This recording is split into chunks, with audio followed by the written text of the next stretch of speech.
ไปที่วัดบุญเกิดของคำใต้ขอหลวงพ่อพระเทพผู้นี้นำสวดชัดเจน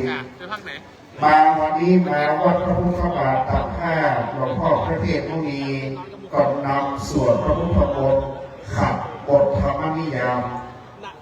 อีกรูปหนึ่งดังนั้นหลวงพ่อพระเทพผู้นี้ให้เมตตานำสังฆทานมาถวายพระองค์เทพทุกวันดังนั้นหลวงพ่อถวายพระเจ้าคุณวัดพระบาทเราและเมตตาพระเจ้าคุณพระเทพผู้นี้จะอยู่จนเสร็จพิธีการพระเดชพระคุณหลวงพ่อท่านเจ้าคุณพระสุวรรณเมธีดร.เจ้าคุณแสวงรองเจ้าคณะจังหวัดเชียงใหม่วัดพระธาตุสีจอมทองอันนี้สิทธิ์ขึ้นในครูบาเจ้าพรหมยักษ์สังวรนะครับแต่นั้นครูบาเจ้าพรหมเพื่อนเตะทำกล่าวสังโมว่าใดเพื่อหาท่านเจ้าคุณแสวงนี่เลยทั้งเสียงและทั้งประโยชน์ทั้งข้อความจำได้แม่นยำก๊อปปี้ได้แม่นยำเพราะว่าท่านเป็นศิษย์ในหลวงพ่อครูบาเจ้าพรหมตั้งแต่เป็นพระมหาแสวงปัญญาปัจโชโตปัจจุบันเป็นเจ้าคุณพระสุวรรณเมธีดร.ตอนนี้คณะสงฆ์ในเมืองปัสสามวันนี้เขาช่วยกันหลายรูปตุปีพระมหาอเนกตุปีพระครูสังฆนักกิจนิธิทัศน์ตุปีวัดปักหุตุปีวัดหนองเจดีตุปีเก่งวัดล่องแจ้งพยาวันตุปีอ้อมดงฤาษีแล้วก็ตุปีเก่งราคาน้ำงามกำลังดูแลวันนี้เก้าอี้เก้ามานั่งเก้าอี้ต่างๆความอำนวยความสะดวกเรื่องน้ำดื่มน้ำฉันน้ำปานะวันนี้เราเป็นสามัคคีกันโม้นะครับที่มาได้โอยน้ำเห็นแค่หลายหนึ่งคณะสงฆ์ประสานคณะสงฆ์ละปูนเห็นนักมาช่วยพระเจ้าคุณพระวชิระภาวนามาช่วยท่านอาจารย์พระมหาสุนิพนธ์ขอหลายรูปวันนี้ศิษย์วัดพระบาททุกรุ่นวิยาวัจกรทุกคนโดยมีประธานท่านมงคลยักษ์อินแล้วก็ท่านนายอำเภอท่านปลัดท่านนายกเทศมนตรีตำบลมะกอกกำนันผู้ใหญ่บ้านรวมถึงแม่อรุณีอาจารย์ประสิทธิ์มณีวันผู้อาจารย์ประสิทธิ์มากี่โมงแต่ว่าวันนั้นวันตาลภาษามาตาลภาษาละเมื่อแรงนี้รอค่ำแห่งสัก5 นาทีเอาตะวันมอกตกรับเรียงเขาเปิดค่ำภาษามันจะเปิ้งนะครับเด้อท่านพระครูประหลัดบุญยวัฒน์ครูบาเกียรติยศวัดบ้านเกียรติใจศพปราบลำปางก็เมตตามาเป็นพระสงฆ์พิธีเนื่องด้วยวันนี้ได้นิมนต์วัดบ้านเกียรติใจโดยแห่งลูกนึ่งได้โปรดเมตตาเดินทางมาแล้วก็การห้ามประสาทตุ้เจ้าตนมีเสียงไพเราะอีกรูปหนึ่งคือท่านอาจารย์พระมหาราชานนท์ศาสนกิติปรริยนธรรม9 ประโยคนาคหลวงวัดพระธาตุสีจอมทองจะได้กล่าวร่ำประสาทอันว่าพระสุริยะอาทิตย์เจ้าตกรับเหลี่ยมเขาพระสุเมธรรับเหลี่ยมเขาแก้วปราศาสตร์ก็มาดูแววงามเพราะว่าอาจารย์เกษมทีมเจ้าน้อยเชียงใหม่เปิดเอาไฟชุดใหญ่มาสาดเข้าปราสาทดูแล้วระยิบระยับแวววาวดูแล้วท่านพราวดังสวรรค์เทวโลกบนสวรรค์นั้นมีเทวดาตนมีภาษาอันงามตนหนึ่งชื่อว่าพญาอินตาหรือว่าท้าวสักกะเทวราชองค์อินมีปราสาทที่เวชยนปราสาท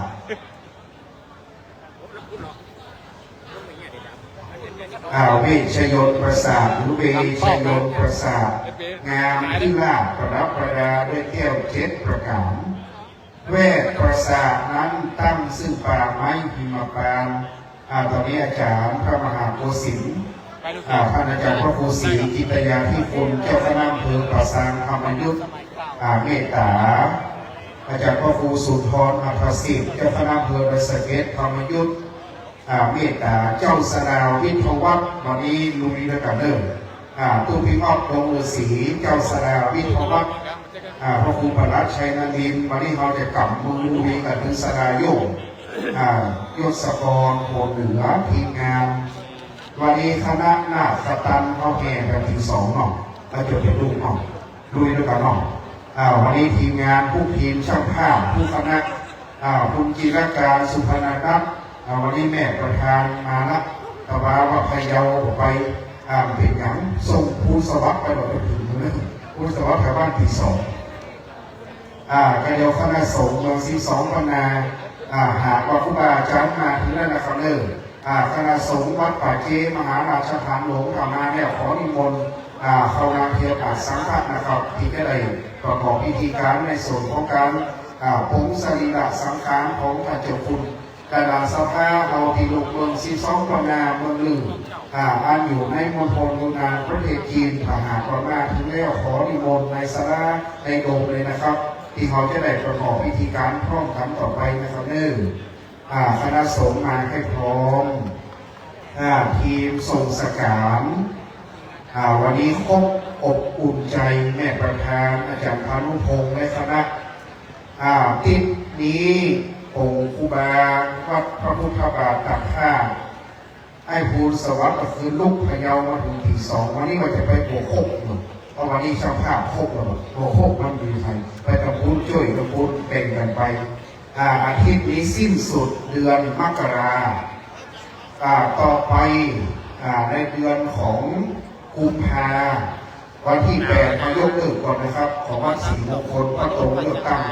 เลื่อนไป2วัดบ้านเราพระเจ้าพระเขียวไปโป่งเมื่อวันเลิกในผมก็คือนะครับ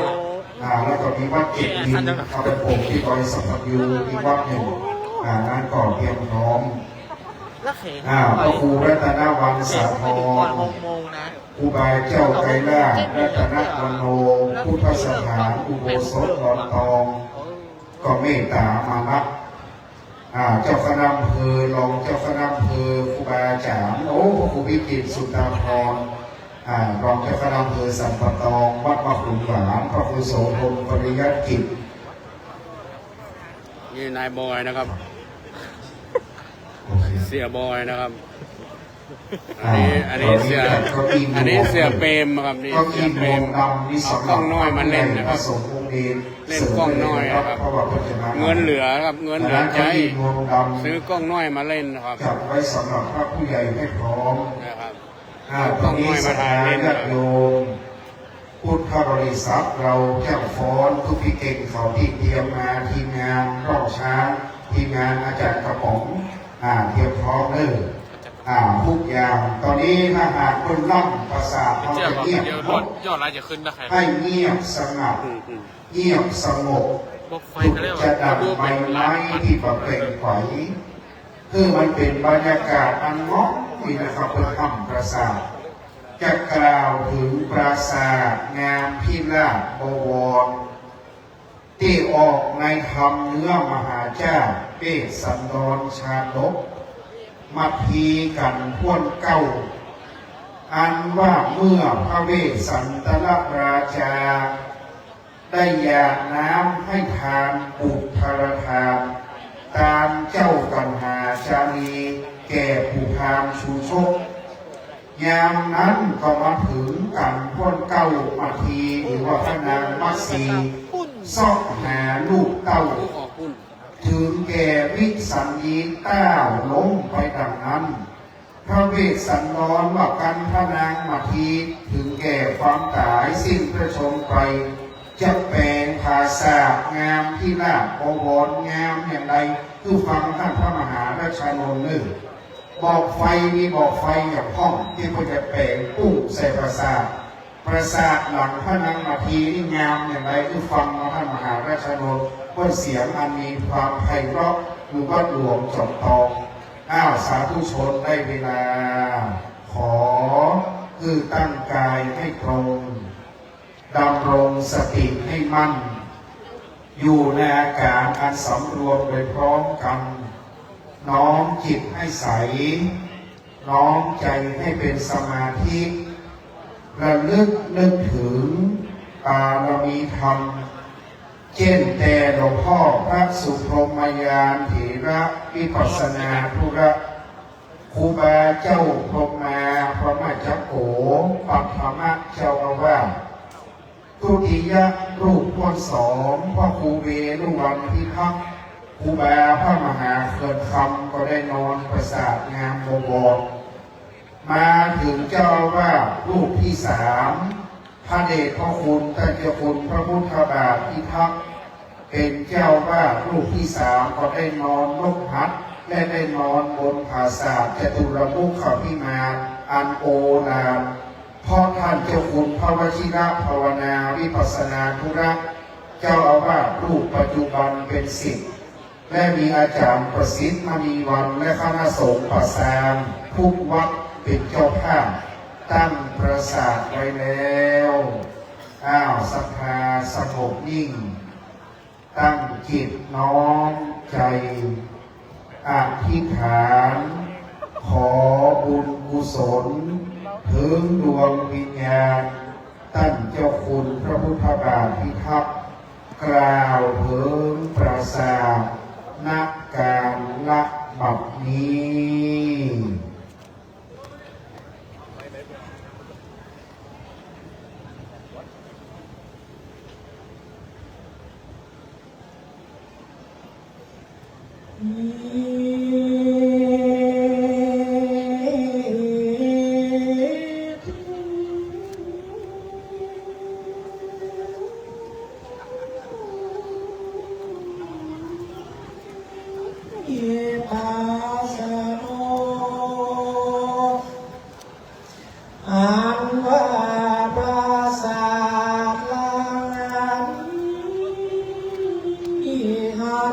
สาธิสาเพียนสาลีลาลังของพระเดชพระคุณรักมาพีทักอดีตเจ้าอาวาสวัดพระมุขบาทตาพาดีทรงเจ้าคณะจักรพรวิจิตาภาษาโทเป็นนาศาสตร์นั้นงามเป็นงับที่เมืองปราสาทนั้นโสภานาที่มันทีป่าเมื่อพระเวสสันตา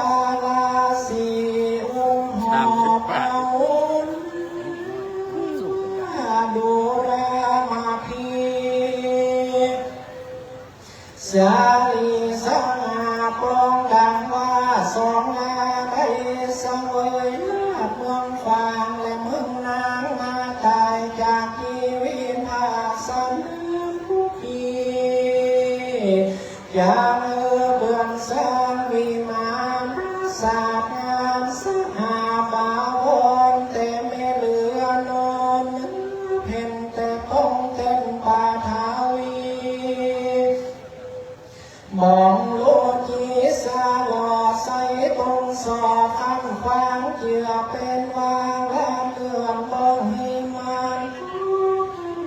เลื่อนไปมาหานให้จังหากมีสานา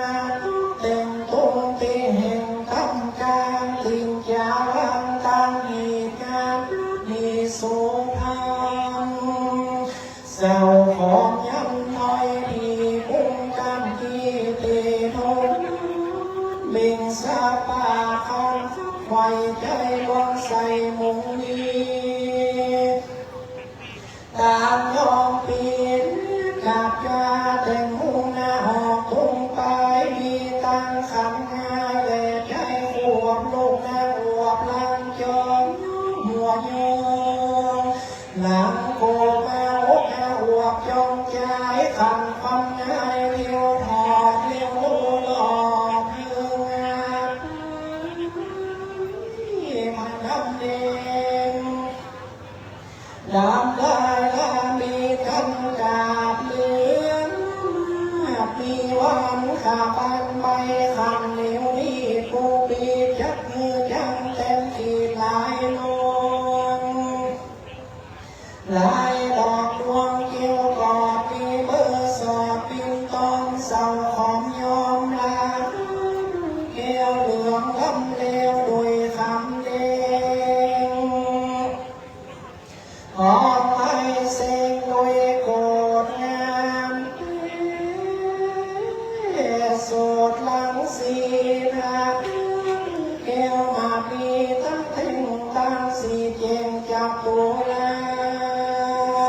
อยากเป็นลูกเทวดายืนคอยเดียบตามทินเกียรเรียบพนมมางามบ่เสลมหลายลุงเต็มสัมปาโลมันมีโลกินมาเลียนฟองกินมาลนายนตำลังเลิมพังดวงดอกอิงกาหนอกเบิ่งเปล่าโลกเดือนดาวแห่งอากาศโลกอยากกันหาลูกนางสาวใส่ซอยขายหิ่งห้อยปากโต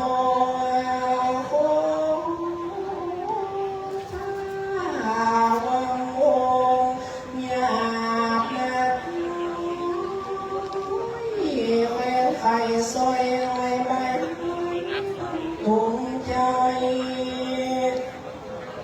และจอดแทงงานและข้างสั้นคำเขาเขียวดำแดงด่างมันเงยหยาบให้ตามสอสิ่งงาน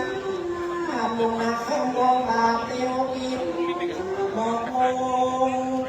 เดียวกายสิ่งมองให้มามีลมกีรีเดือนทำคุ้มนักน้ำเพื่อนมังก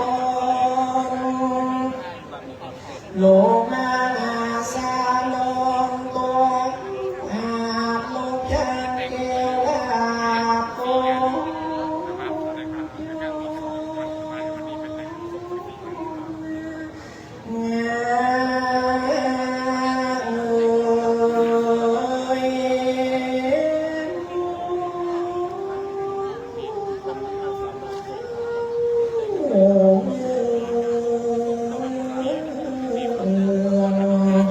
ใหญ่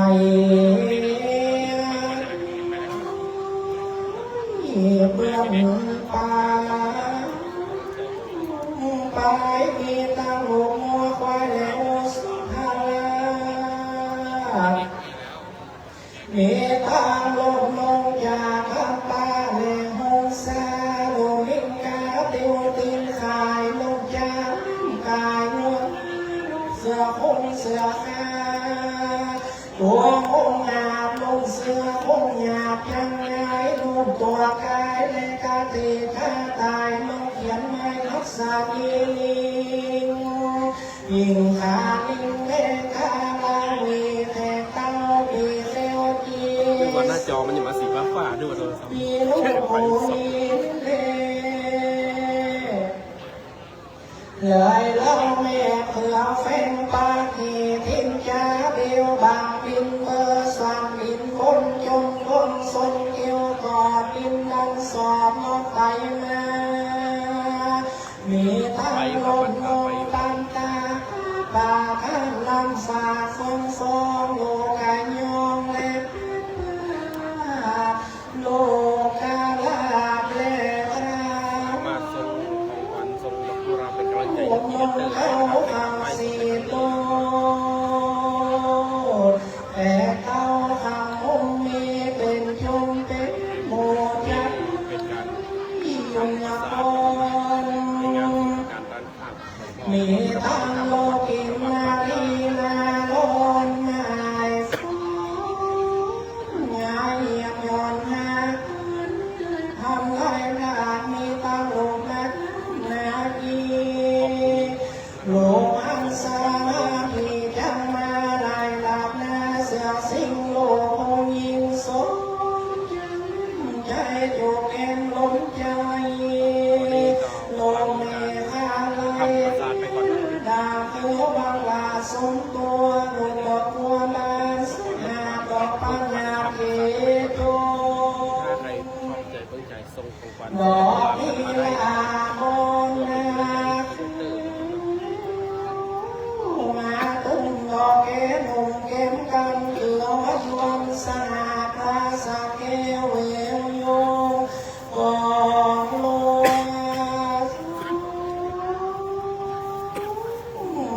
ลอยเกี่ยงขันจันเกี่ยงมันสาสาราสาแก้วลิงลา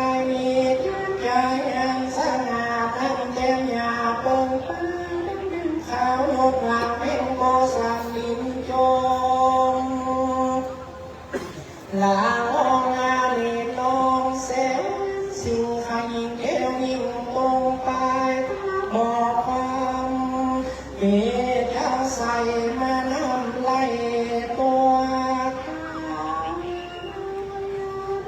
บอกไงเปจะใส่เกลเอ็มทิ้งเต้นนานเปจะใส่ลายวงปัดตัว วัดพุทธบัตรต่าง ยังเป็นโลกเทวาดา พระเพดาน ดอกไม้หานามือไว้อยู่สองนอนบางคน ตอนนี้ก็คือ เปจะมือเดือจะมองแข่งพัดไฟบางคนจะมือเธอไปเลยหยาดที่บางคนอย่ามือเธอใครซอยเลยนะ ต่อไป ฝ่ายนั้นที่ยังเต็มโลกไหลฟ้าใส่ลงหน้าใส่ไหลคำ งานพระราชทานลงว่า หลายคาแค่คำน้อยดีทั้งจากวีบางใบยองยองยาเลี้ยงมาสองแกงสีมีตั้งปัดและจามาวีโดยิงไทยฟ้ายิงสักการเพื่อจังโซสักการนักมองเกลปีทุกนาทีเจโจเป็นรามานดังดาวให้เลี้ยวโอเปยังเต็มไฟนั่งแก้วเล่นตามจังไปหล่อลิ้นเลี้ยวเล่น ผมวัด หมอไฟจางเส้นเสียงหมอไฟลงมาลูกวางอกหางเต้นตัวหมอไฟลูกวางเต้นตัวหลังใจหมอไฟลูกวางใจส่งหมอไฟลูกให้ยนต์จานบนหมอไฟลูกเล็บยนต์นาป้าเปิบเล่มรักเปิบเลย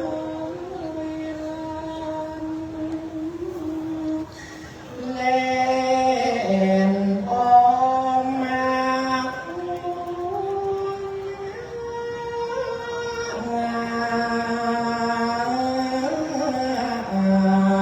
เป็นลางสา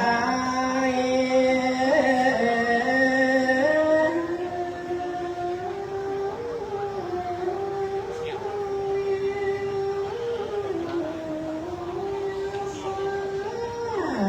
ฟ้า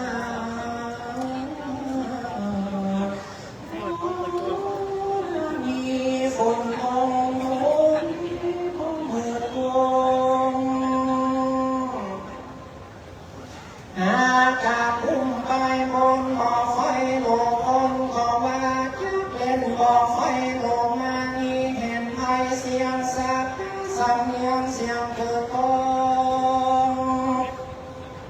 งานตัวต้องสากลไปบนหนอากาศปีจักเต็งยังโมสาลามเต็มไปยิงหนตายปีจังเต็มโลกสิ่งไว้หาขึ้นขี่มาหยาบยิงหนวันปีจับเต็งไฟโยนลูกเล่นขึ้นนั่งกองฟอนหนเหนือปีจังแต่งลงตีพญามอนและนางฟ้าขึ้นขี่มาสาดอนหัวก้อนก็แม่ดังว่าจะกี่คืนฟ้าก็มองแหลมขึ้นซาสนซาซาขึ้นป่าโตองค์ภาษาแก้วลงหาเตนังเทวาดาโอยเล่นคืน ยอแต่พื้นลายวงคงคาสาเกลลงมาโมติงนางสิ่งคอยเล่นเกินแต่ปืนขันไงลงลาไปตามมาที่จอฟ้าแลปันมุนวันหอมีทักแต่งไฟเข้าตอกทั้งบอกไฟดอกและบอกไฟมีหลวงห้องที่ตัวใหญ่ไต่เยืนคืนคงโลไฟหงและไฟยุงตัวมีปีขึ้นฝนฝีกันตัวคงเมืองใหญ่สักไฟพื้นแก่นปูนโซเป็นที่เลือเราโลกสงสารโดยราการดังนี้แล้วไฟมันแก้วเย่เป็น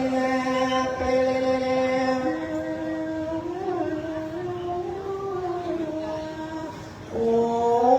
นาเฟ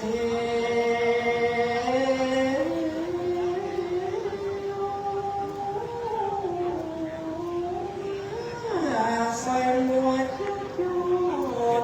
สโลขึ้นกา และดาวมีการตีตก ปานนั่งอยู่ยังฟ้ายามนั้นกูปีจะก้อยเงย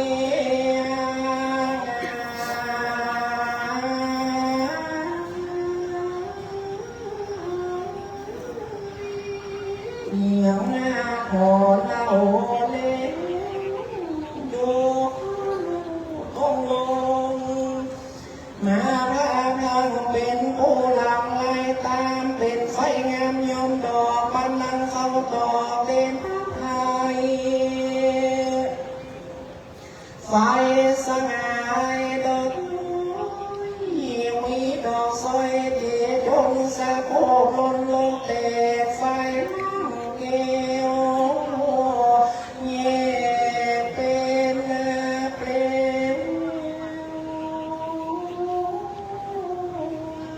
หัวนา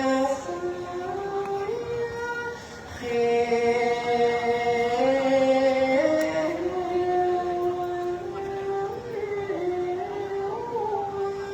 ที่จอ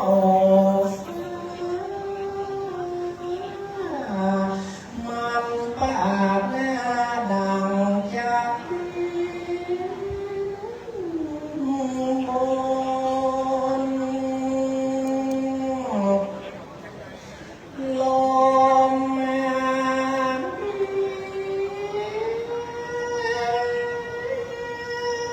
เกี่ยว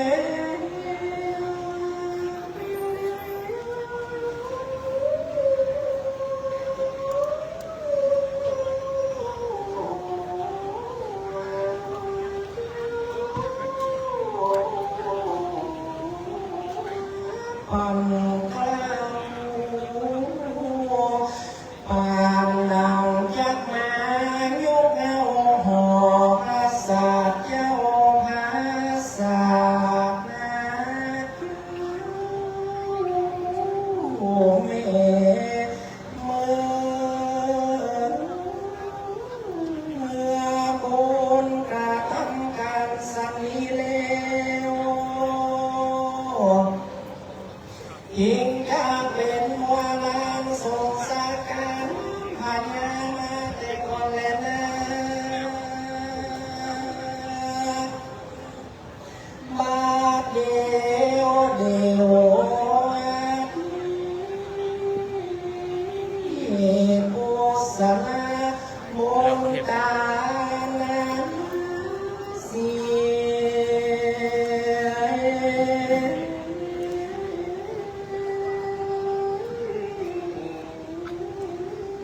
ย ลาย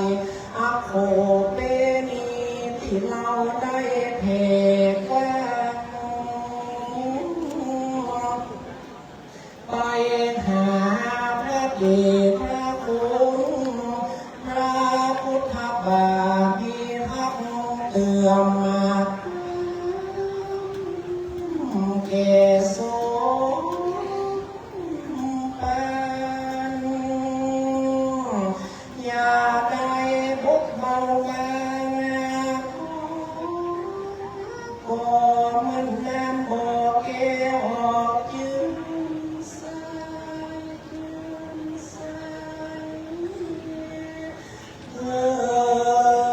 พระเดชพระคุณพระพุทธบาทีทั้งอดีตเจ้างาวอาจพระพุทธบาทาข้าได้สุขกายสับใจ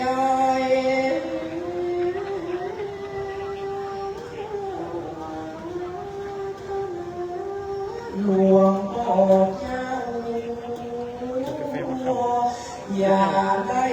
พูดยัดความโศกหมองเศร้าเหมือนดังอยู่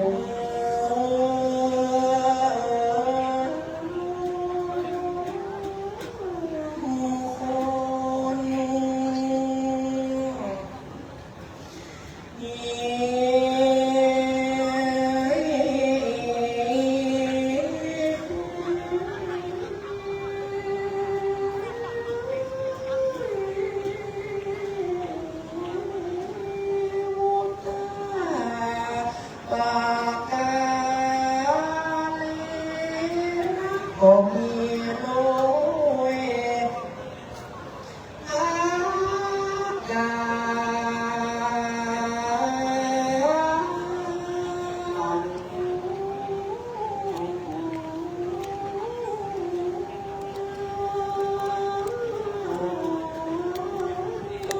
กาวมานีเล่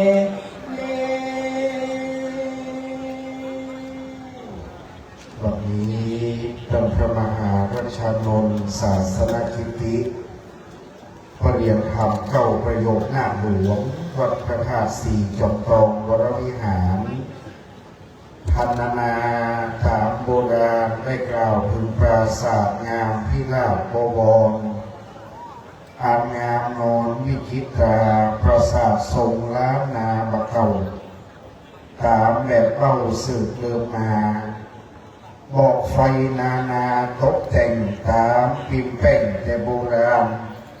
ภูมิปัญญายามสลาบะเก่าสร้างไว้ทรงสการคุบามหาถินเจ้าแต่เดิมมีวันนี้พระมหาราชานนท์ได้ร่ำประสาทตามอย่างเนื้อมหาเจ้าเวสสันดรชาดกในการพ่วนเก้ามาทีงดงามเมื่อพระสุเมธรรับเหลี่ยมเขาแก้ว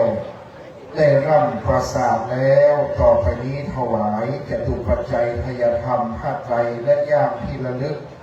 เชิญท่านว่าที่100 ตรีดีพิพัฒน์พงษ์อมรพรหมท่านปลัดอำเภอป่าซางเข้าถวายเครื่องทยธรรมย่ามที่ระลึกและผ้าไตรต่อท่านอาจารย์พระมหาราชนนท์เบื้องหน้าเชิญท่านปลัดครับวันนี้ท่านปลัดน้อมนำถวายตั้งใจถวายเครื่องทยธรรมผ้าไตรและย่ามที่ระลึกท่านปลัดอำเภอคือเกียรติต่อในงานพิธีวันนี้ต่อจากนี้ไปตั้งใจรับพรเฉพาะส่วนท่านพระมหาราชนนท์ก่อนนะครับ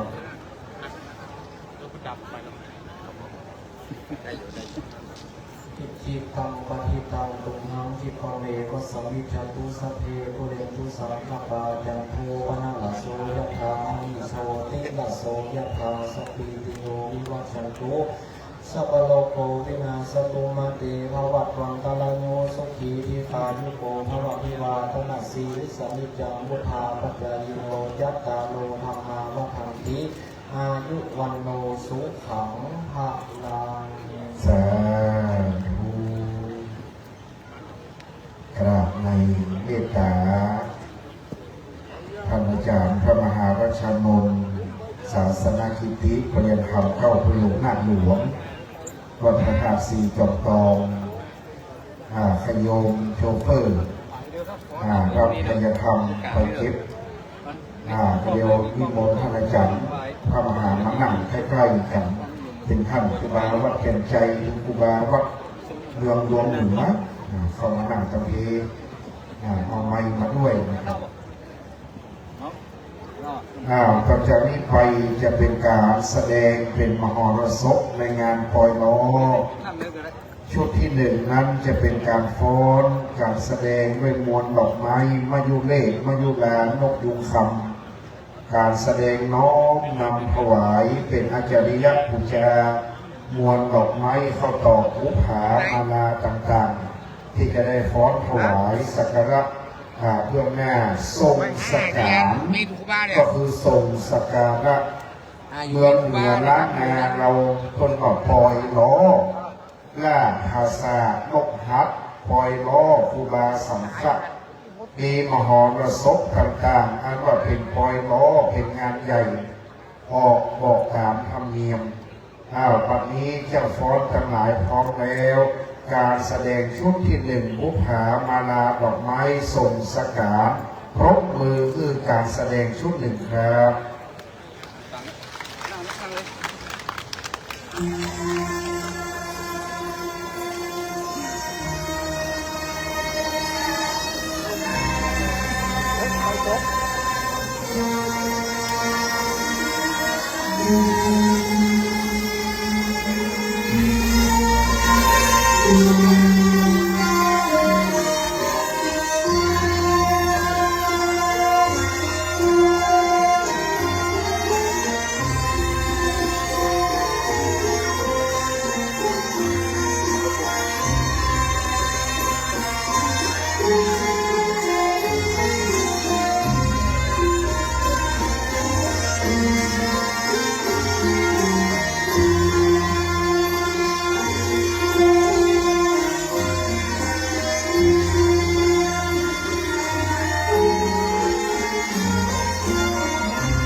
เ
คือการแสดงทรงสการชุดที่หนึ่งครับ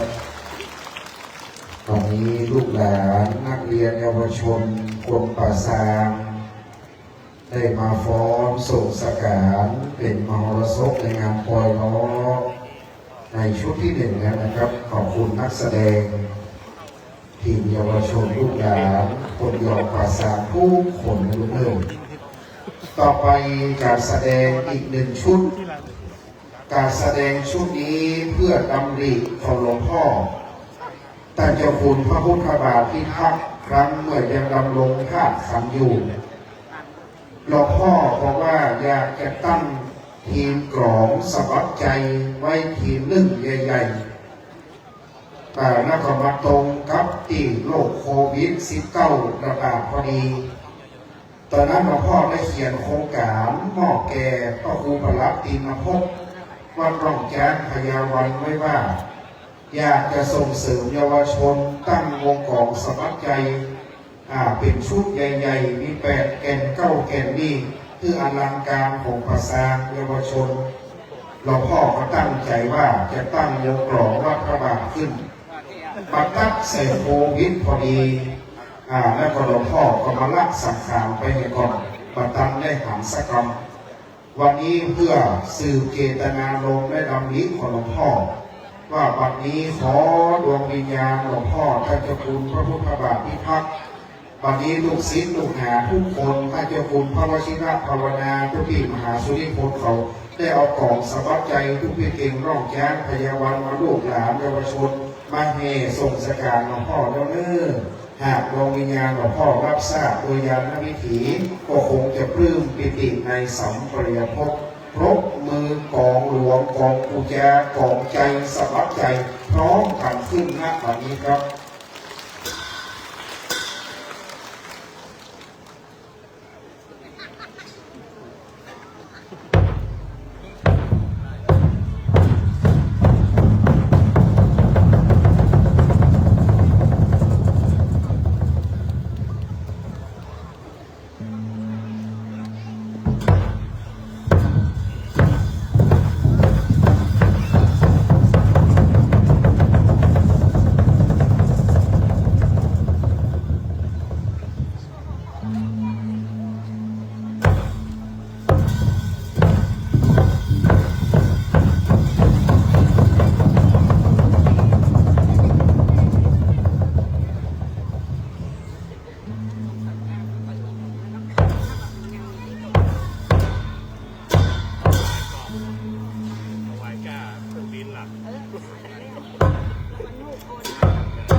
ใจของปุจาฟ้อนพงใจฟ้อนหางนกยูงรวมหมดทุกอย่างบัดนี้การตีกองปุจาทรงสกามสมปณิธานหลวงพ่อพระพุทธบาทพิทักษ์ที่ได้ตั้งปณิธานไว้บัดนี้ลูกหลานได้เอาของปุจาของสมัครใจมาตีเบื้องหน้าเมนขาสาของหลวงพ่อแล้วหากหลวงพ่อตาพี่ลมจงชื่นในยินดีแก่ลูกหลานทุกคนนะครับเนื่องวันนี้เก็บของของด้านหน้าก็จะเอาเป็นลานแห่งการฟังธรรมชัยมงคลศิลป์นะครับลบไปงานไหนหมูนะครับตังวัดโตขออนุญาตศรัทธาไม่ขึ้นไปบนเวรนะครับและขออนุญาตศรัทธาห้ามเข้าไปในเขตสายไฟด้วยตอนนี้ศาลาได้ติดตั้งบอกไฟเรียบร้อยได้ทราบว่ามีศรัทธาขึ้นไปบนคันไดเมนขึ้นไปบนคันไดกิจการทานแล้วก็ไปคล้องใส่สายบอกไฟปุ๊บไปหลายสายตอนนี้ขอคือศรัทธาถอยออกและขอเมตตานะครับว่าเพื่อนตั้งสายไว้หมดครับกระเดียวถ้าเราไปคล้องใส่สายได้สายหนึ่งถ้ามันปุ๊บไปกระเดียวต่อต้นชุดบอกไฟโป่งศพถ้ามันขาดไปไฟต่อเข้าประสาทเขาจะเป็นโต้เดิมเพราะสายมันยาวแล้วก็เชื่อมกันหมดนะครับสลาประสาทสลาบอกไฟขอเมตตาช่วยขึ้นตรวจทานอีกรอบหนึ่งได้ทราบว่าปุ๊บไปหลายสายนี่นะมันคือเข้าแล้วเลยมันคือเข้าแล้วนะครับขอให้ถอยห่างไม่เข้าไปในเขตสายไฟและไม่ขึ้นไปบนกิจการทานเด็กขาดเพราะเป็นวางระบบหมดแล้วครับขอบคุณครับตอนนี้เราจะได้ฟังพระธรรมเทศนาตะกี้ท่านอาจารย์พระมหาราชานนท์นั้นเป็นการร่ำหรือเป็นการห้ำประสาทต่อจากนี้ไปเราจะฟังธรรมถูกนึ่งและจะได้หยาดน้ำอุทิศไปกราปนาผลดวงวิญญาณและเป็นบุญพระพุทธบาทพิทักษ์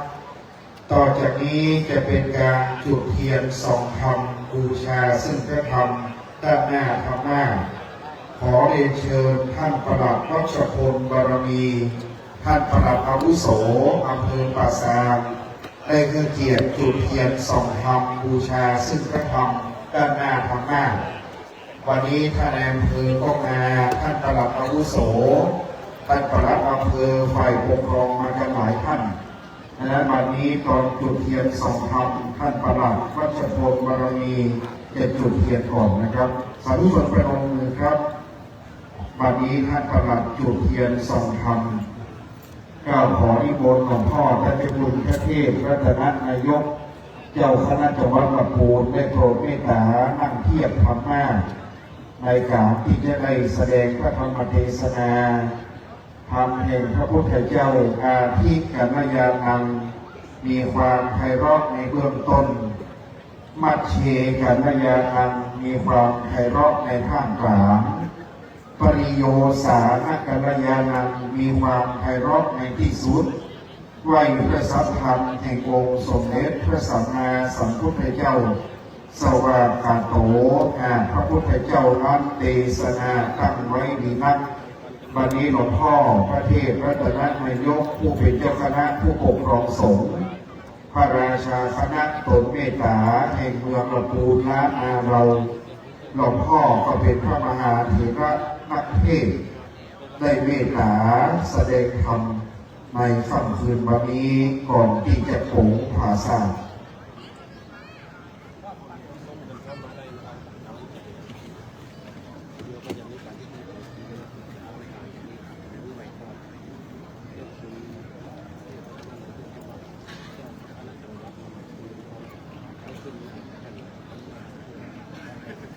วันนี้หลวงพ่อได้ที่จะทำงานแล้ว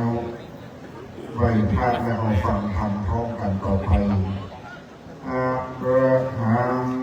สัมมาสัมพุทโธภะคะวา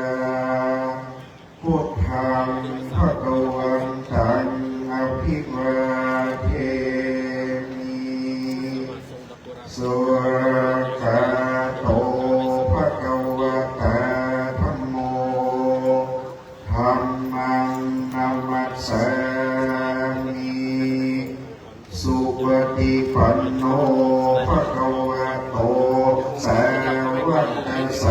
โกสังฆังนามามิมหาพรหมเลยตนแห่งพระต้องเด่นกระดานตองทำใดดีเธอเป็นกองแห่งนักปราชญ์ศรัทธา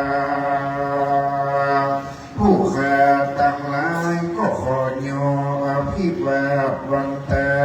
ยกหัตถาใส่เกลาขอนิมนต์ลูกศิษย์พระพุทธเจ้าได้เทศนาธรรมธัมโมธัมมังอนุกัมปิมังปัจจังอรัตนังกะโลมา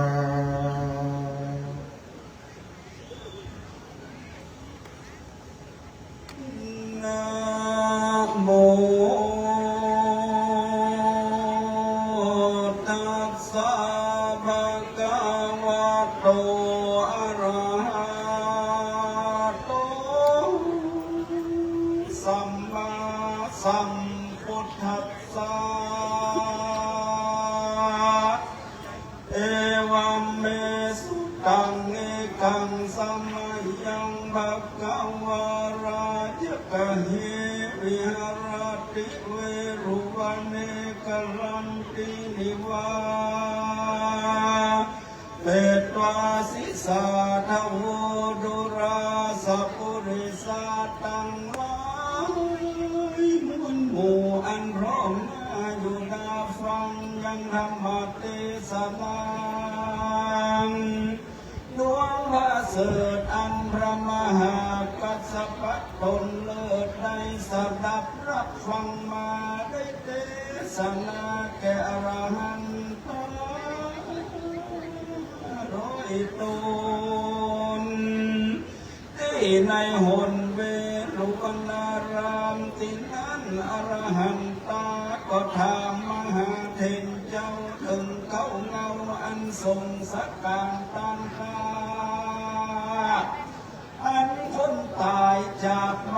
รณะผู้ฆ่าตั้งหลายยังสังกาสงสัยบ่แจ้งตามจารีตแห่งโบราณ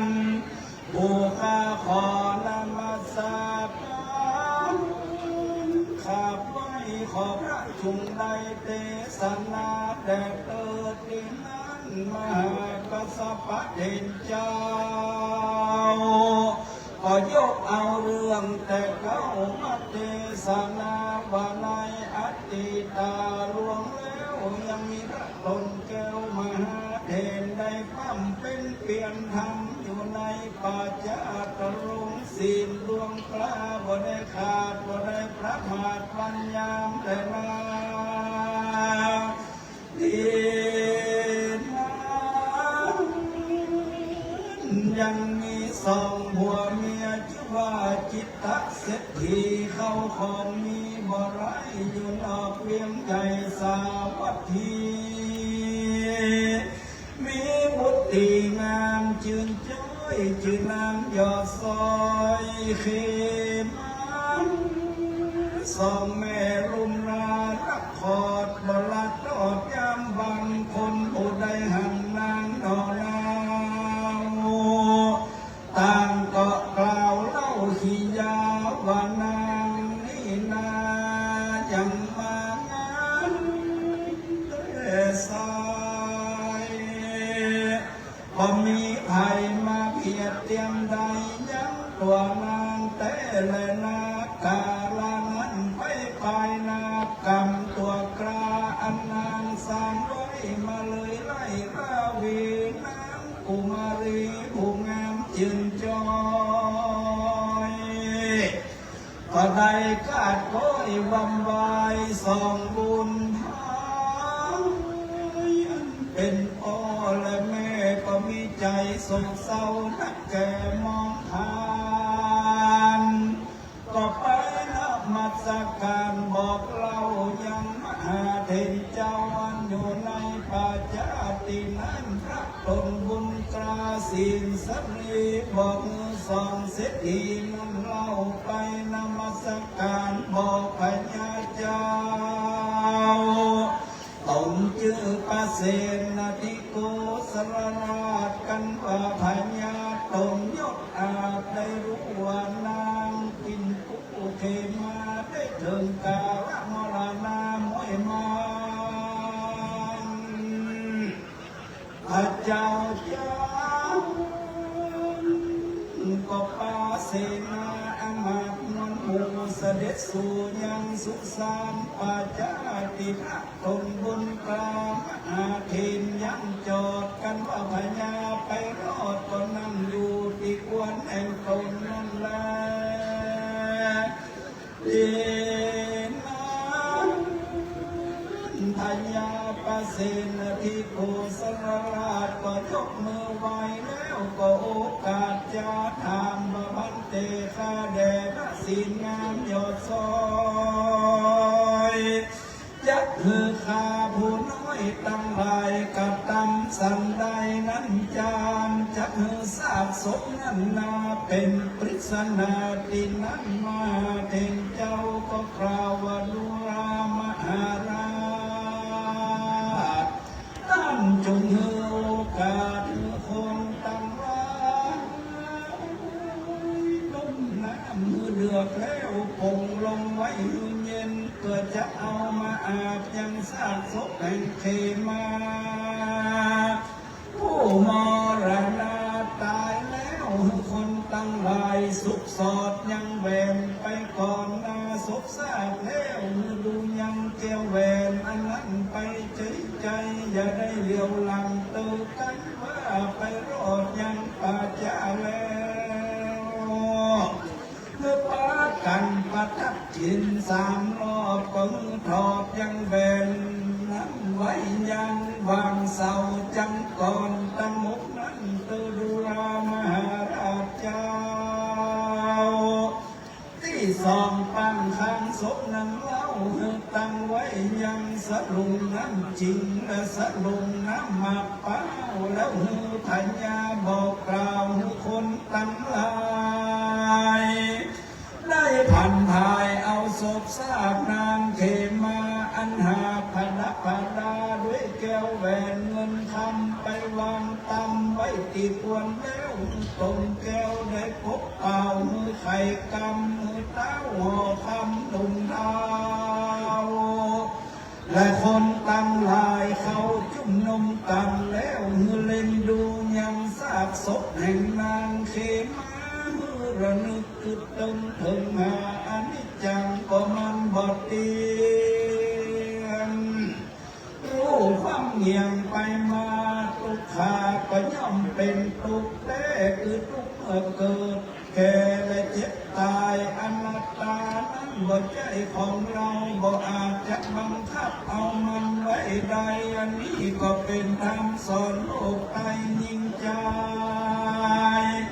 อันหลงไหลอยู่ในวัฏฏะสงสารและนากันว่าพญาปเสนทิโกสรราชได้ประกาศคือเจ้าเมืองตั้งร้างหันซากศพแห่งนางเขมาเขาเจ้าตั้งหลายเหล่านั้นก็มีความโศกเศร้าทุกข์รุมเอาอยู่ในจิตใจก็เข้าใจไม่ธรรมจาว่านางเขมานี่เป็นคนงามแต่ใสแต่ว่าเมื่อตายไปก็กลายเป็นอนิจจังทุกขังอนัตตา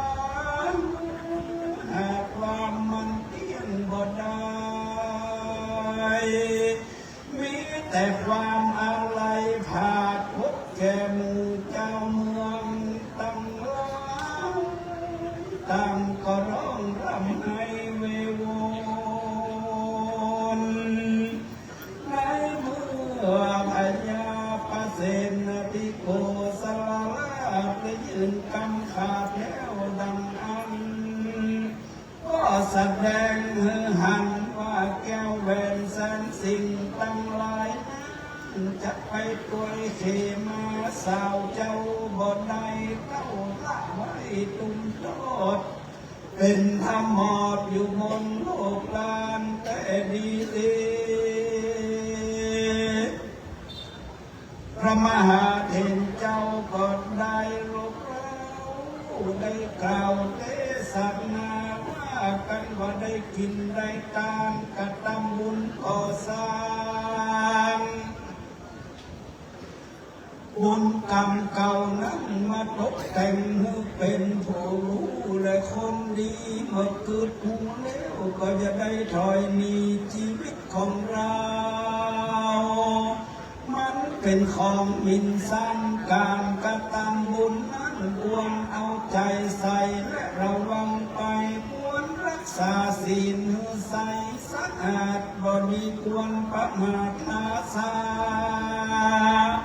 ขอเรื่องนั้นนาปานาติบาตจะได้บังอาทินสา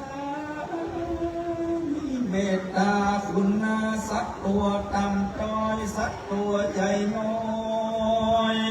และสัตว์ที่มีคุณอย่าทารุณเข็นฆ่าจงแจ้งดาบุกตีอย่าราวีสัตว์บ่ปากเราหากใจแห่งมา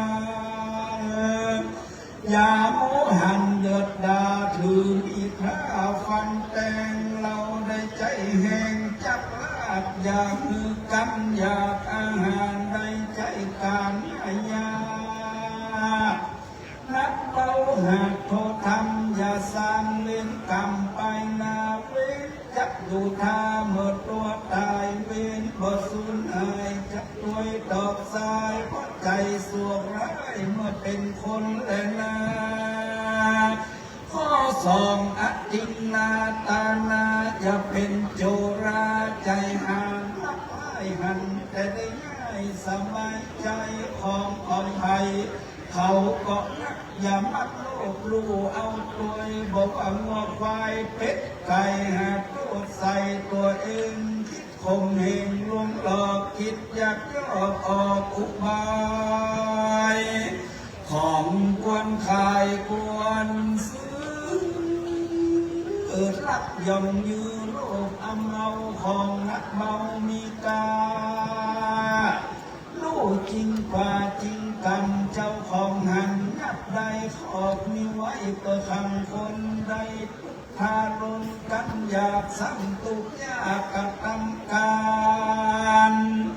เนี่ยการงานใจนี่เก่าตั้งแก่เท่านมยิ่งใจบางห้องก็ตายคำคอคำตลอดที่ว่าพระความโมหะลงโคตรจริงต้องโทษในอบายและนาข้อสามกาเมสุมิชาจาราเพื่อความตัณหานาเศร้าบ่อนุมเท่ายิ่งใจบ่ละอายต่อบาปใจกระยาพึกนาหันเหยื่อตัณหาหลอดจวบเป็นคนใจบาปอมนุษย์สาไฟตัณหาเท่าอาบไฟนรกพาดไปในมีหัวใจบ่สัตย์ซื่อบ่ได้ชื่อว่าคนดีเมียตัวมีบ่สมสู่คนเล่นจู้นอกใจเมียจนได้เสียเมียด้านนอกรักการปองเอายิงหูเบาใจง่ายคบอยู่ไม่มายามิสามิกาบ่สมสู่รักเล่นจู้นอกใจหัวบ่หูตัวอินกายบ่เบื่อหน่ายในกามารมณ์ใจนิยมกามราคะเป็นแม่ม้าอาชามีตัณหาเล่นจูจากสามีใจก็บอดียิ่งก็ใจให้บาปกรรมจักตอบสายในอเวจีนานแสนปีพ้นออกบนใดขึ้นต้นไม่หิวเป็นน้ำแล้งกาตามสัตว์ตอดขึ้นถึงยอดตกลงมากาปากเล็กปากตองไล่สัญญมที่บ้านนำด้วยหอกเล็ก แดงปัดเสียบแต่งร้องไม้เขากระตำบาปไว้บ่เป็นคนแหลงนาโพสีมุสาวาตาอันดังมุสาจุลายมาปุญวินายที่จังบ่มีสัจจังเตี้ยมมากับปากนั้นบ่เป็นมงคลคือคนลงเจือด้วยน้ำเบื่อยาเมายุยงเขาส่อเสียดแดกยอดเกียดผิดเพียงกันฟังกรรมมันสนสอปากจามเป็นเครือกรรมเก็บกรรมเนื้อใส่ไตไก่และไก่เชื่อกรรมมันเป็นคนหันแต่ใดเก็บกรรมไตใส่กรรมเนื้อเป็นข้าวเครือปินปอบทำหวานนอกขมในนิสัยปอบปินเชื่อลมลิ้นคนปาลาจากสันดานมาทิ้งจอบทุกหลอกต้านเสียของเสียเงินทองเสียชื่อบ่แล้วชื่อที่ทำเต็มตามอันนั้นพอแจ้งชอบกาวแกงล่อลวงบางที่บอกต่างเป็นโตหาประโยชน์ใส่ตัวมันบาปเป็นตันปันไว้จะกร้อนไม่ในอบายและนาศีลข้อหาสุราเมรัยเป็นของเสพติดมุโตก็มีประโยชน์แก่คนกินใจเมาวินมุ่งว่าเหมือนดังคนบาเสียสติบ่มีหิริละอายต่อบาปใจยุ่งยากเสียจิตหันต่างผิดเป็นถูกใจพันผูกด้วยสุราบานเนี่ยประจานนาตัวเก่าคนเขาเล่านินตาสอดหาแต่เราน้ำและเขาบ่อะไรได้กินน้ำใจยอดเขาบอกว่าแก่เท่าหนุ่มปานกลางตั้งเบียกตั้งการบ่เอาใจใส่กินเหล้าบ่อิ่มได้เมาเพลินเสียเงินเสียทองตื่นบ่กึดพอบ่ใจน้ำออกบ่จินทรายมีกล้าขายและคนซื้อกันบ่มีเงินก็แปะมากินแยกมือเป็นนี่เป็นสินตัวเรากันคนมาทวงเขาก็ผิดใจพังบ่อายโคโคเป็นมาโหกตักแข่งมันเสื้อยาแดงมาฉีดกันหมดขีดก็ตายไปอันว่าเมรัยว่าเรามันบ่ดีแต่เราบ่ควรจะกินผิดธรรมและผิดศีลดังใครมาและนาบัดนี้ที่จะกล่าวถึงอานิสงส์แห่งการทรงสักการตามข้าก่อนและปุกระผู้ใดได้จูงศพซากไปก่อนหน้านี้อานิสงส์ได้สี่กับ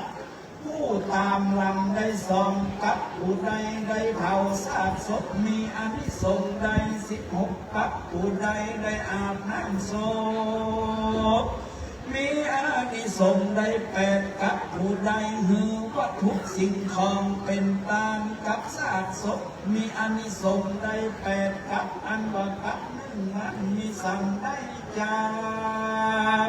อุปมาเพียงไว้ดังก้อนหินก้อนหนึ่งความได้ปันว่าสูงก็ได้ปันว่า100 ปีพิษในและเทวดาเอาพาอันเป็นพิษมากวาดคนหนึ่งและกาละเมื่อได้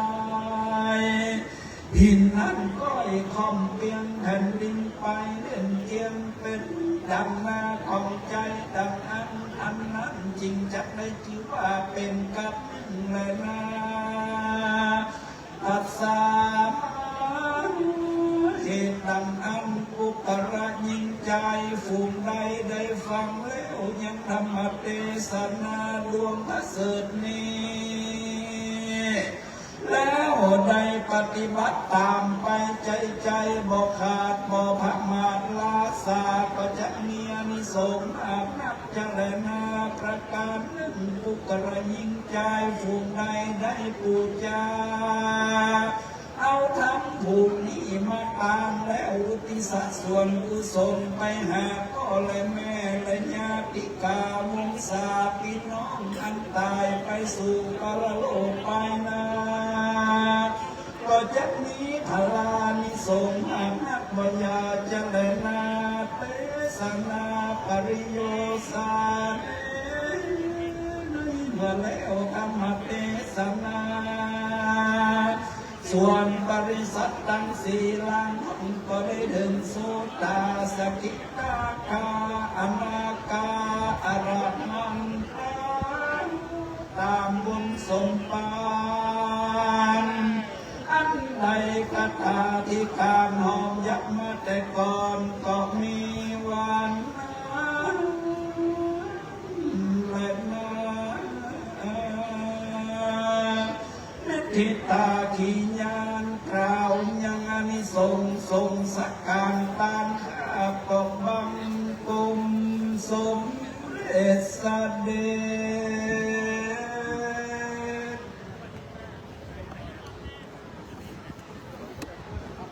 พระเดชพระคุณหลวงพ่อพระเจ้าคุณพระเทพรัตนนายก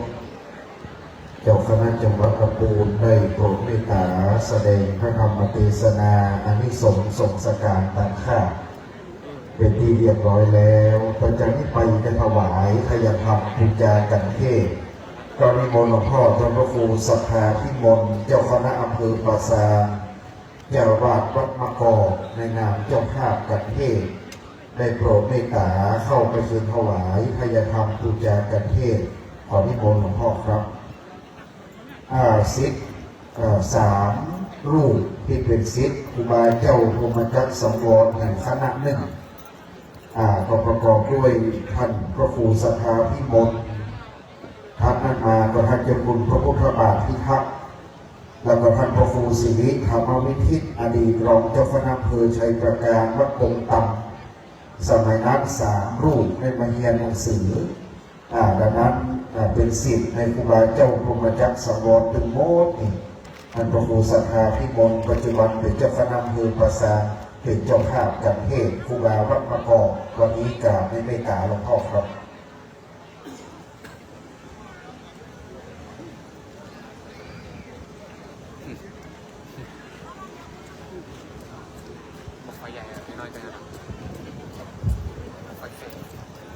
หลังจากที่หลวงพ่อเข้าอาสมแล้วหลวงพ่อเจ้าคณะจะรับจานุโมทนาครับยะถาวะริวะหาปุราปริปุเรนติสากรังเอวะเมวะอิโตตินังเตตานังอุปกัปปติอิจิตังปฏิตังตุมังจิปะเมวะสังจตุสเปปุเรนตุสังกปาจันโตปนรสโสยถามหิโจเยระโสยถายัญจโกทักขินาทินาสังฆมิสุปฏิปิตาทิฆาวตังหิตายสตานโสอุปกัปปติโสยติธัมโมจะอายังวิทัสสิโตเปตานะปูจาจะกัตตาลาลาภรัญจาภิกขุนามโนปฏินังตุเมปุญญังปสุตังนะปะกังสปิติโยวิวัจจันตุสัพพะโลกโควินัสตุมาเตภวะปันตรายโยสุขีติกายุโกภวะอภิวาทนาสิริสนิจังพุทธาปจายิโนจัตตารโอธัมมาวัฏันติอายุวันโนสุขังภะลังอุติสัตตานังนิพพานังปรมังสุขังสาธุอิตังตานะกัมมังนิพพานาใจโยโหตุโนนิจังอิตังศีลกัมมังนิพพานาใจโยโหตุโนนิจังอิตังภาวนามังนิพพานาปัจจโยโหตุโนจังนิจังวัตตานิพพานังสุขังวัตตานิพพานังสาลังวัตตานิพพานังนิพพานังพระรัตมังสุขังกราบในเมตตาหลวงพ่อพระเจ้าคุณพระเทพรัตนนายก ณะจังหวัดลำพูนวัดพระธาตุพระริพุนชัยวรมหาวิหารพระเดชพระคุณจะได้เมตตาเขานำเทียนเก้าอี้รับรองตั้งนอกในลมเย็นนะครับหนึ่งเมืองยองเขาบอกเป็นอัดเป็นเย็นอยู่ตั้งนอกเป็นลมแห้งหลวงพ่อเมตตานั่งทับมามีสัพพพลการตั้งแต่ว่าลมแห้งน้อยเป็นห่วงหลวงพ่อนิมนต์หลวงพ่อมาอยู่ข้างในรักษาภาพขันจะได้อยู่กับพวกเราสุขภาพแข็งแรงเป็น100 ปีหลวงพ่อมีบารมีธรรมเป็นเจ้าคณะจังหวัดตนเมตตาเป็นเจ้าคณะจังหวัดหนึ่งเดียวใน77จังหวัดที่เรียกขวัญบายสีสู่ขวัญในไพเราะหนึ่งใน77จังหวัดของประเทศไทยดังนั้นเป็นพระมหาธีระพระราชาคณะที่บรรเรียกขวัญในไพเราะเทศธรรมเมืองเดียวธรรมวัดอย่างพื้นเมืองเหนือนะครับต่อจากนี้ไปเราจะทอดผ้าไตร10 ไตรการนี้ทั้งคณะสงฆ์และคณะศิษย์ที่จะได้ประกอบพิธีการต่อจากนี้ไป10 ไตรเจ้าหน้าที่เตรียมพร้อมได้ล่าภูสายโยมลงจากปราสาทมาที่ท่ามาหน้าโต๊ะสีขาวเรียบร้อยครับลำดับไตรที่1ก็นิมนต์พระเดชพระคุณหลวงพ่อท่านเจ้าคุณพระเทพมุนีวัดปากน้ำภาษีเจริญกรุงเทพมหานครเมตตาทอดผ้าไตรลำดับที่1นิมนต์หลวงพ่อครับหลวงพ่อพระเทพมุนีท่านเป็นพระราชาคณะที่มีความจำเป็นเลิศคณะสงฆ์บนเหนือเรานั้นจะมีหลวงพ่อพระเทพมุนีนำสวดพระพุทธมนต์ทุกคราหลวงพ่อเมตตาเป็นเจ้าภาพน้อมนำกันเทศมาถวายทุกคืนนะครับเป็นศิษย์ร่วมสำนักในวัดพระพุทธบาทตะผ้าลำดับที่2นิมนต์พระเดชพระคุณท่านเจ้าคุณพระราชวชิรศาสนวิเทศประธานสหภาพพระธรรมทูตไทยในทวีปยุโรปประเทศนอร์เวย์ได้เมตตานะครับศิษย์อีกรูปหนึ่งท่านเจ้าคุณพระราชวชิรศาสนวิเทศในเมตตาในลำดับที่2ครับสืบจากนั้นถัดไปกราบพระธนาพระเดชพระคุณท่านเจ้าคุณพระสุวรรณเมธีด็อกเตอร์รองเจ้าคณะจังหวัดเชียงใหม่เจ้าวาดวัดพระธาตุศรีจอมทองวรวิหารศิษย์ในครูบาพรหมจักรสังวรอันนี้ตั้งแต่เป็นพระมหาแสวงปัญญาปโชโตจนถึงเป็นพระราชาคณะวันนี้มหาชนคนหลายองค์ครูบาเจ้าพรหมจักรสังวรก็หลายองค์ครูบาพระมหาเขื่อนคำก็หลายนะครับนี่องค์ครูบาพระมหาชาวลิตก็นักเป็นพิเศษต่อไปพระเดชพระคุณท่านเจ้าคุณอาจารย์พระวชิระภาวนาวิปัสสนาธุระเจ้าอาวาสรูปปัจจุบันเป็นรูปที่4ตันมดตันตึงครูบาเจ้าพรหมจักรครูบาเขื่อนคำแล้วก็เป็นศิษย์ในครูบาชาวลิตอันนี้ได้สืบวัดแตนมาเป็นพระราชาคณะฝ่ายวิปัสสนาธุระจันสามัญปรริญญา1 เดียวในหนเหนือเรา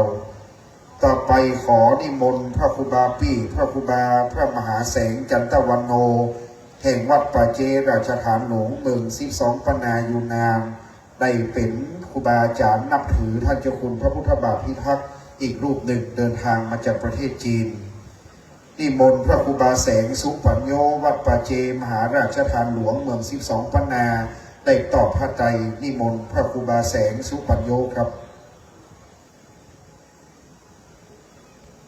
จากนั้นจะได้ขอนิมนต์พระครูบาปิงพระมวโรได้โปรดเมตตาตอบพระไตรในลำดับถัดไปคณะสงฆ์เมือง12 ปนา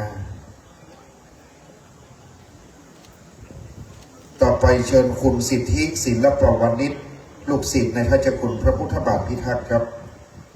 คุณสิทธิศิลปวณิชจากนั้นศิษย์วัดพระบาทนะครับขอผู้แทนทั้งหมดคืออาจารย์เมธาทองนวลเป็นผู้แทนของคณะศิษยานุศิษย์วัดพระพุทธบาทตากผ้าวันนี้คุณสิทธิได้นำแว่นตาเป็นเจ้าภาพพัฒหารเพลเป็นเจ้าภาพหล่อรูปเหมือนท่านเจ้าคุณสร้างพระเจ้า5 พระองค์ไว้กับวัดอาจารย์เมธาได้ให้เกียรตินะครับในลำดับถัดไปในนามครูบาอาจารย์ผู้ถวายความรู้ท่านเจ้าคุณในขณะนั้นต่อไปครับท่านพ่อเมืองเชิญท่านพัฒนพลผัดดวงธรรม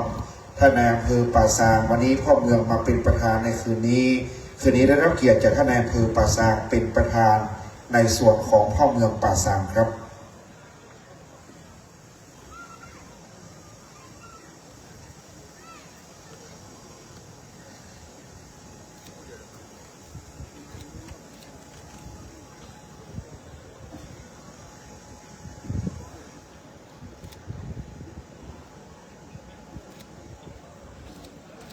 ต่อจากนี้ไปนิมนต์พระมหาเถระพระสังฆเจ้าโปรดเมตตาพิจารณาผ้าไตรปักสุกุลอันมีพระเดชพระคุณหลวงพ่อพระเจ้าคุณพระเทพวัชรศรีลาภรณ์ที่ปรึกษาเจ้าคณะภาค7วัดพระเชตุพนวิมลมังคลารามราชวรมหาวิหารกรุงเทพพระครูพิสิทธิ์ปริยัตยาธรเลขานุการเจ้าคณะอำเภอปราสาทรองเจ้าวาดวัดปะเหียงพระครูรัตนวันสาธรครูบาเจ้าไกรราชพุทธสถานอุโบสถดอนตองพระครูบริสุทธิ์สังฆวิจิตรวัดธรรมสังเวชพระครูประสิทธิ์วีรศาสตร์เจ้าวาดวัดหนองเกิดพระครูวิโรจน์ชยาพรด็อกเตอร์วัดโบสถ์น้ำทิพย์พระสมุทรถนอมธีรสังมโรวัดแม่แรงพระธิการพงชัยวรธรรมโมวัดผาเงือบพนารามพระธิการวชิรวิทย์ชวนาปัญโยวัดร่องช้างหลวงพระธิการไมตรีขเวสโกวัดตีนดอย10 รูปก็ขอกราบพระนาครับ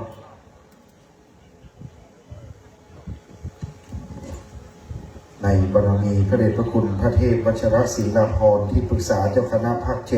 7อันเป็นพระมหาเถระผู้เป็นพระราชาคณะอ่านบ้านหนองเนื้อเจือใสบ้านหนองเงือกเมืองเวลุคามปราซางได้เมตตานำคณะสงฆ์ทั้งปวงนะครับพิจารณาพระไตรบังสุกุลสาธุชนประนมมือขึ้นนะครับ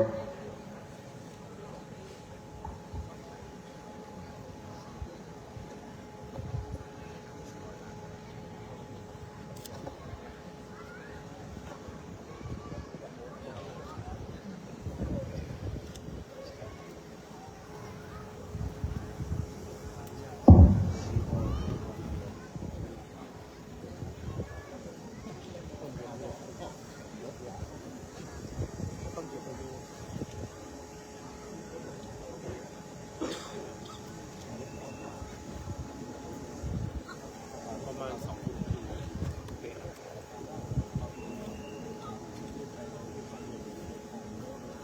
นายโยว่าดีสิต้อง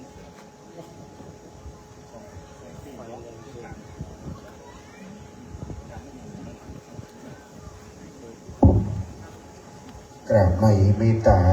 พระสังฆเจ้าทุกรูปได้พิจารณาพระไตรบังสุกุลแล้วนะครับต่อไปจะถวายเครื่องทายธรรมกับปียธรรมสังเฆตทั้ง10 รูปที่พระเดชพระคุณหลวงพ่อท่านเจ้าคุณพระเทพวัชรศรีลาภรณ์ด้านหน้าขอเรียนเชิญท่านกำนันฤทธิ์พงษ์มูลศรีเข้าถวายทายธรรมที่หลวงพ่อท่านเจ้าคุณพระเทพวัชรศรีลาภรณ์วัดพระเชตุพนวิมลมังคลารามที่อยู่เมตตานั่งอาสนข้างหน้านะครับเจ้าหน้าที่นำท่านกำนันฤทธิ์พงษ์ไปข้างหน้าที่หลวงพ่อนั่งแถวหลังนี่เห็น9 ท่านนะครับด้วยความเคารพเชิญท่านพันตำรวจโทนครพงศ์อุตันทาศิวัตรสวปสถานีตำรวจภูธรปราสาท1นะครับท่านพลังภูมิทิมโนปลัดอำเภอปราสาทอีก1 ท่านพี่นางขำจากที่2 ปนามาถวายนะครับพี่นางขำมาถวายเป็นตัวแทนของสภาเมืองที่2 ปนาเมืองจีนถวาย1 รูปจากสุภาพสนธิคุณจากสหรัฐอเมริกาจากสุภาพสนธิคุณจากสหรัฐถวาย1 รูปคุณมงคลยรินครับประธานวิยาวัจกรในนามสภาวัดเฮาน้อมนำถวายท่านนายกกิติพงษ์วงกาแก้วท่านนายกเทศมนตรีตำบลมะกอกเชิญคุณสุเหรียญเพลงกันเข้ามาจากประเทศสิงคโปร์ท่านอาจารย์โถนามณีมมรได้น้อมนำนะครับท่านนาวาเอกเหมันศรีหัสกพงศ์สุนทรถวาย1 รูปครับเข้าไปประกาศเลยครับจากสุภัทรจากสหรัฐคุณสุเรียนเองกันเข้ามาสิงคโปร์จากโถนามณีมมรนะครับน้อมนำถวายเข้าไปข้างในให้ครบเลยครับเป็น3 ท่าน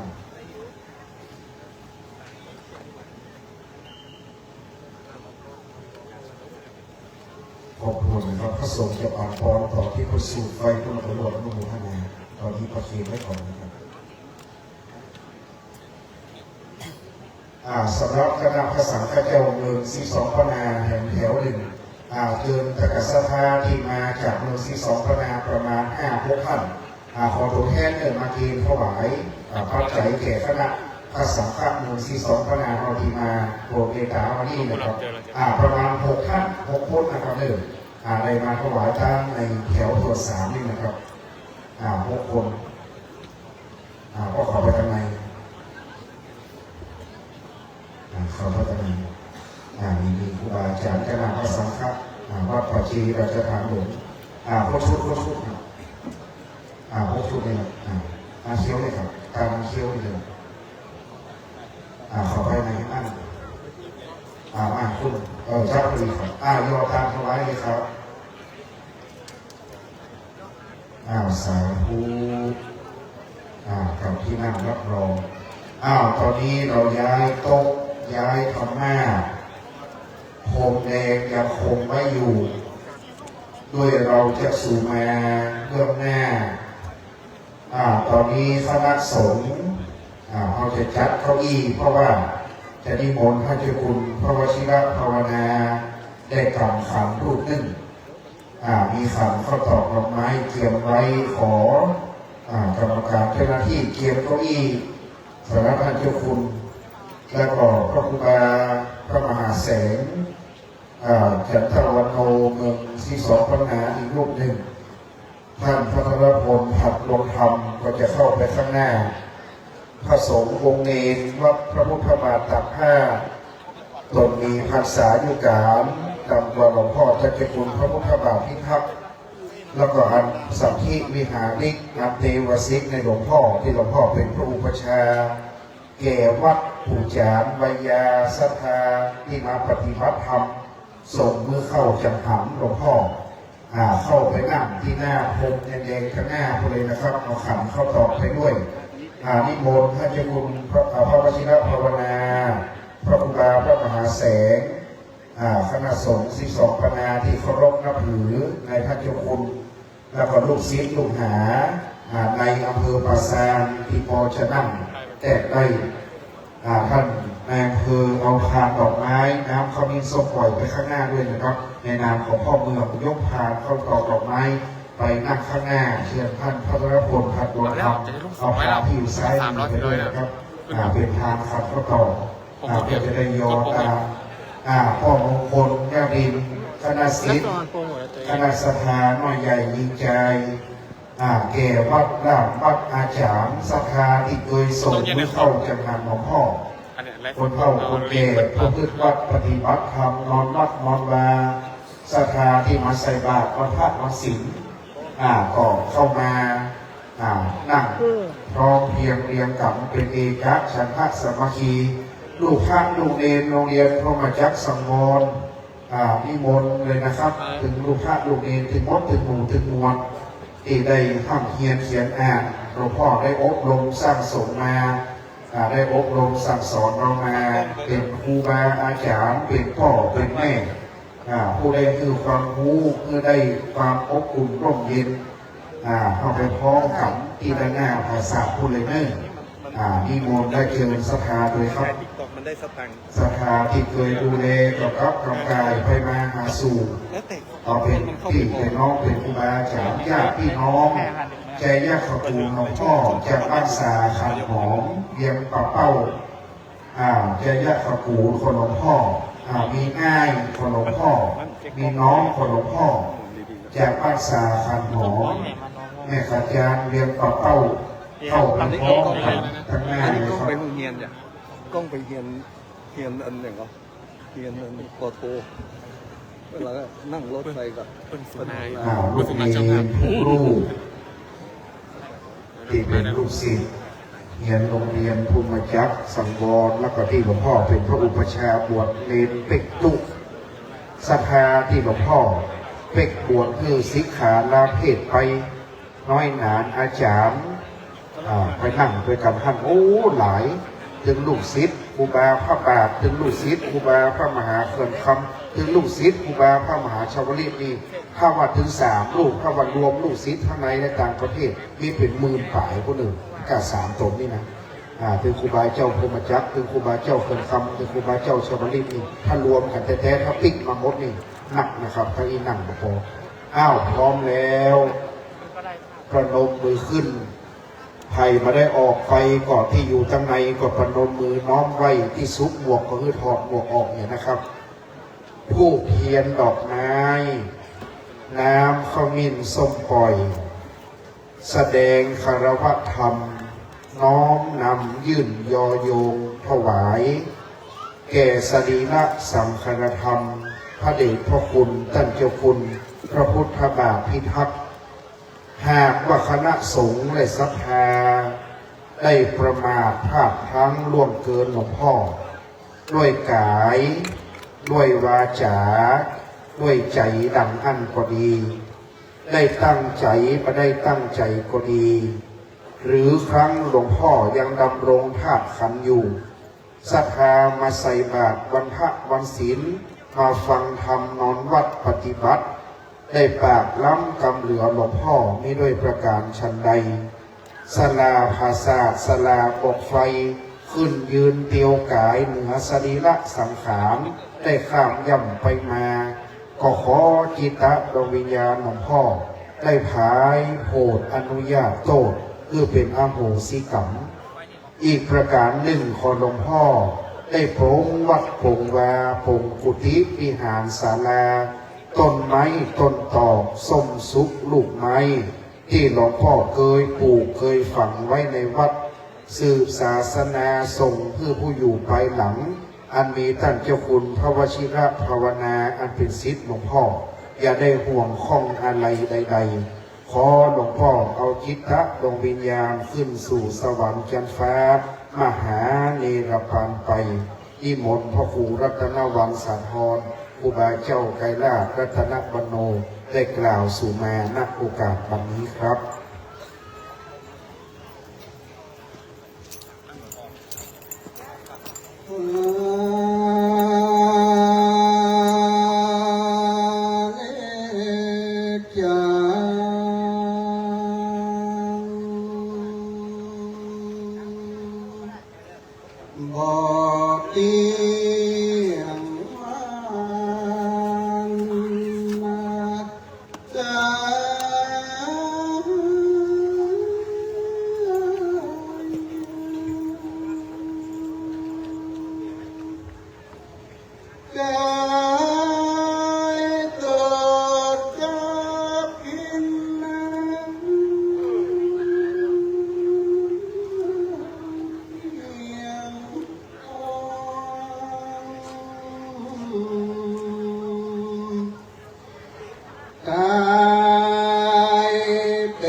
สา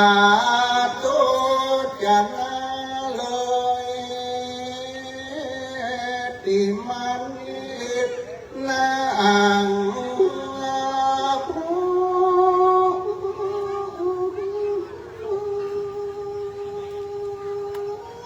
ในคงเขตห้องนอ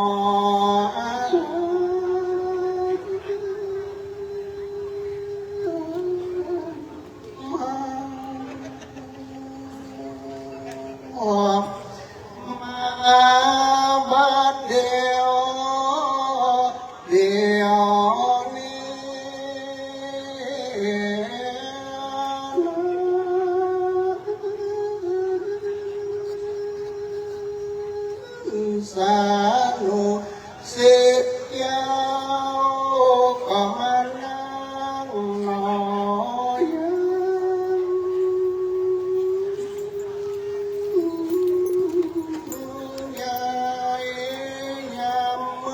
เกิดถึงการเจ้าคุณอาจารย์หมู่เฮานี้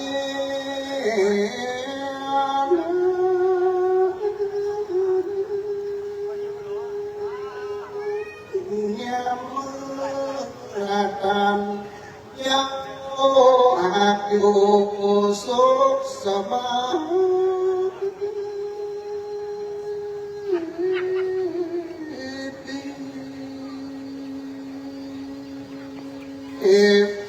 เฮาตั้งหลายจะได้ฟังมาทุรสโอวาททุกคำมาเจอ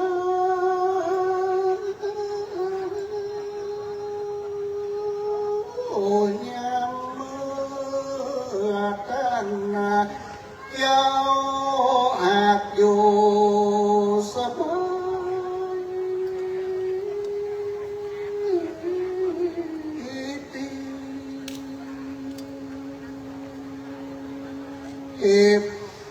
มารอดจอดถึงวันที่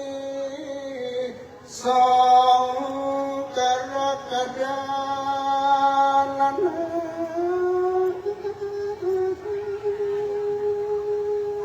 ปีพุทธศักราช2566ดัง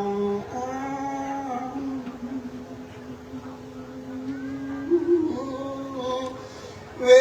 ลาประมาณตี 5ปลาย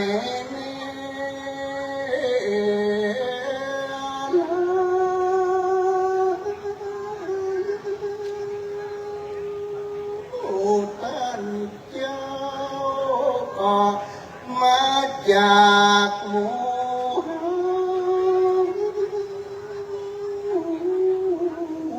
บ้าน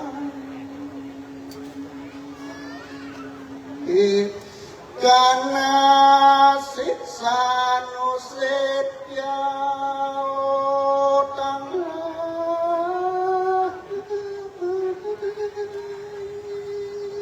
ก็กระทำบุญนั้นส่งย้อนมาถึง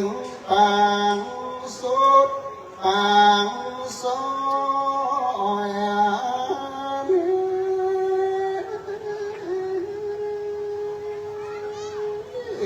เขาก็มากระทำเลิกซากส่งสักการน้อง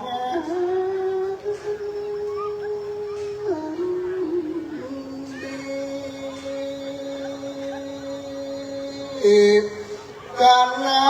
รศึกษานุสิทธิ์ยาว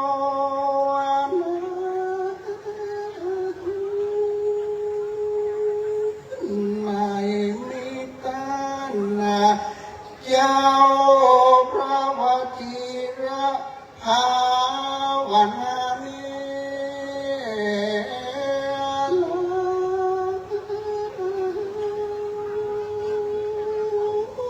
ก็เป็นเจ้าสานุสิทธิ์ยาวนอก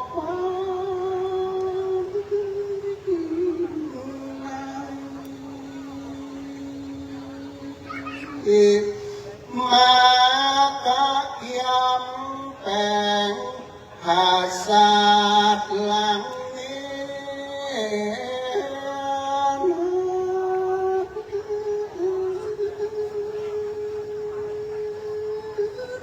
ตกลงกาก็กรอบดีอาจารย์ปัดสิทธิ์มณีวันคุณแม่อรุณีสิริทสมบัติเป็นนาค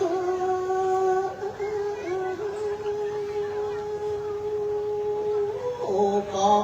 หา ตังปินันโยสลาภัสสัตโน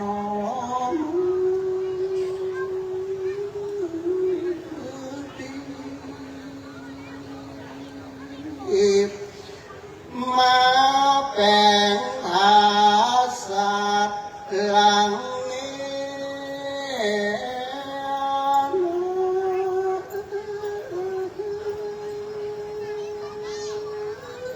ก็มางามวิราชงอสวยเสีย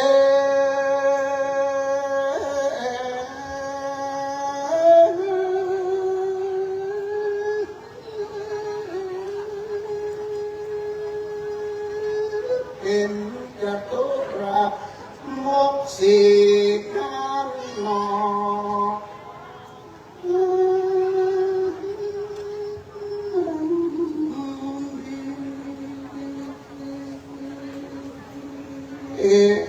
ประดับโด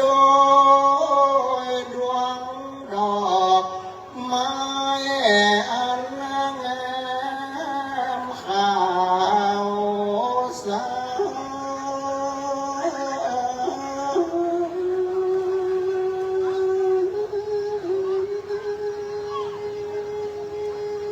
เพื่อจะบูชา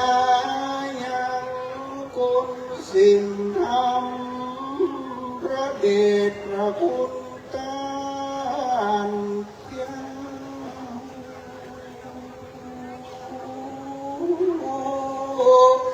มา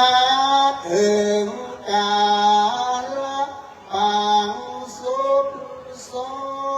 ย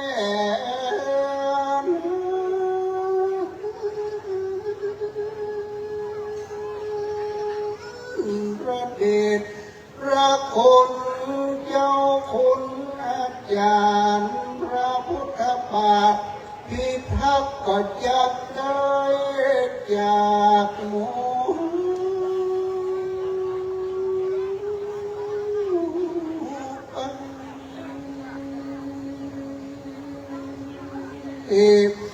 ขอลาสัทธาเสียแต่เน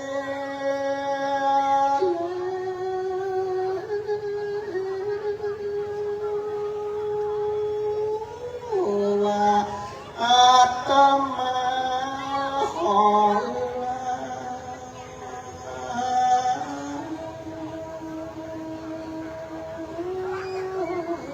โยคินู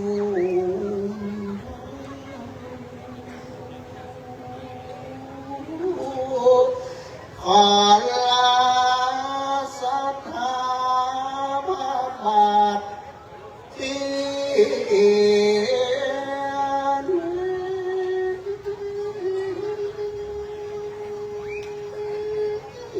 ก่อน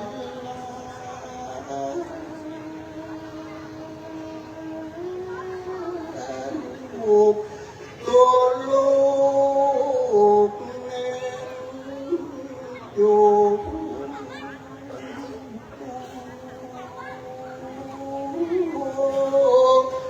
บัดนี้อาจารย์ขอลาเสียแต่เนียน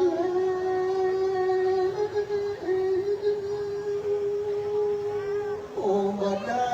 ปิดก็ออกงอก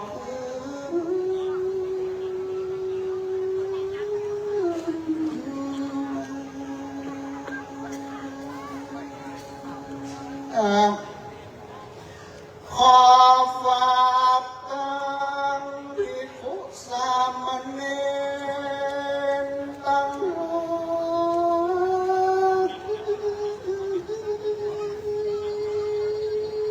ไว้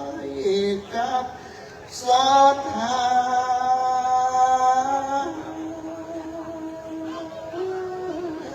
หลวงไหลใหญ่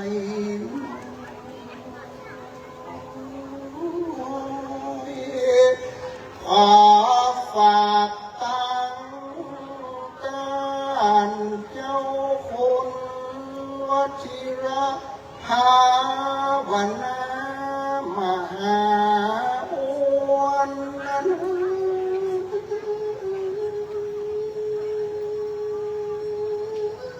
และทุกปี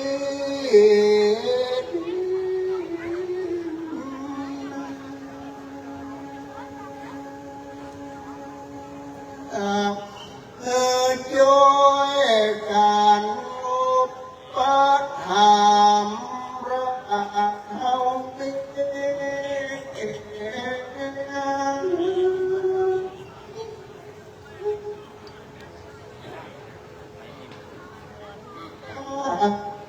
เข้าจานหักอยู่น้อง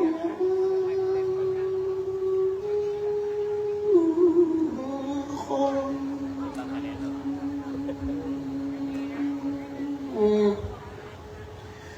มาบัดเดียวนี้สานุสิทธิ์เจ้าตั้งลา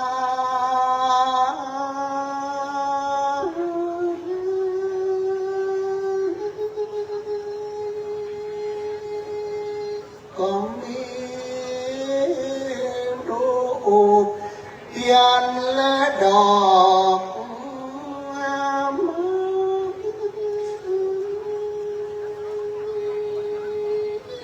เพื่อจะได้หนอ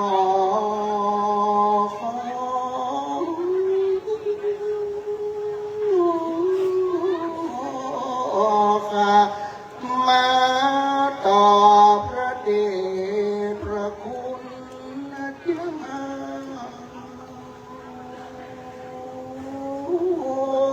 ร้อนว่าได้ประมาทโด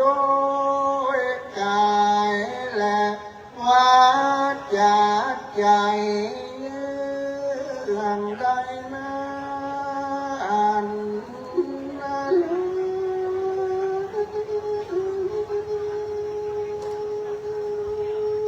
โอ้ก็ขอพระเด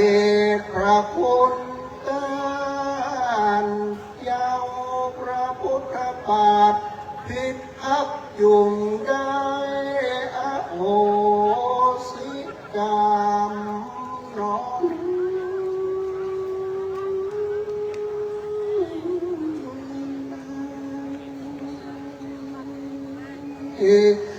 ขออย่าอื่นใดเป็นมนตินโย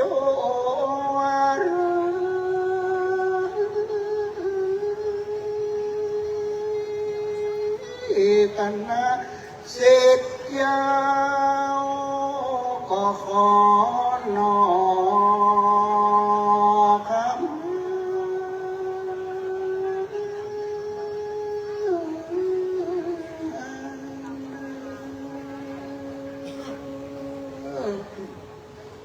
วันตา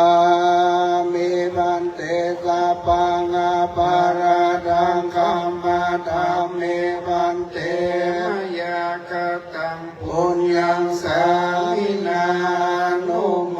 ทิตาปังสามินาตังปุญญังไมหันตาตปังสาธุสาธุอนุโมทามิวันตามิบันเตสัพพังอาปาราตังกัมมานาเมพันเตมยากตังปุญญังสามินานุโมทิตาปังสามินากตังปุญญังไมหังตาทัพปังสาธุสาธุอนุโมทามิวันตามิพันเตได้เอาขันขึ้นเกณฑ์ที่บนเต้นภาษาบนจตุรมุขพิมานหลังใหญ่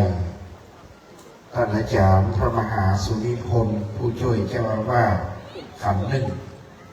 ตัวแทนศรัทธาที่แห่งขันก็ขึ้นไป แล้วขอเมตตาได้คว่ำขันลงตัดที่บนปราสาทใจกลางที่เต็มลงทองของหลวงพ่อท่านพัทรพลผัดดวงธรรมท่านนายอำเภอเป็นท่านนายอำเภอในสมัยที่หลวงพ่อได้ดำรงตำแหน่งเป็นเจ้าคณะอำเภอป่าซางได้ดำรงตำแหน่งเป็นรองเจ้าคณะจังหวัดท่านพัทรพลมีความเคารพนับถือหลวงพ่อเป็นลูกศิษย์ลูกหา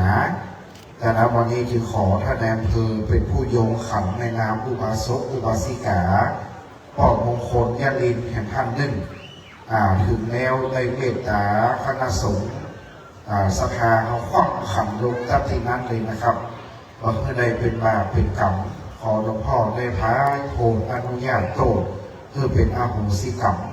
คว่ำขันแล้วพลิกลงมานั่งเราจะขอสู่มาแห่งคำรบหนึ่งจึงจะพลิกเข้าสู่พลังวันนี้ความขันลงเลยนะครับเริ่มตามธรรมเนียมคือความขันลงความไว้ที่แท่นเราขันลงมาหลวงพ่อท่านใจดีท่านมีเมตตาท่านเป็นคนสงบเรียบร้อยเรียบง่ายงดงามด้วยศีลธรรมกรรมฐานศีลาชนวัตรวันนี้ปิกมานั่งที่เก้าอี้รับรองที่เสือรับรองที่มนต์ครูบาไก่ดำครับสัพพังอภาราตังสัมมาธัมเมพันเตมยากตัมปุญญังสามินาอนุโมทิตาปังสามินากตัมปุญญังตาตะปังสาธุสาธุอนุโมทามิปิดมานั่งกระเดียวกับเคียเสือต่างๆ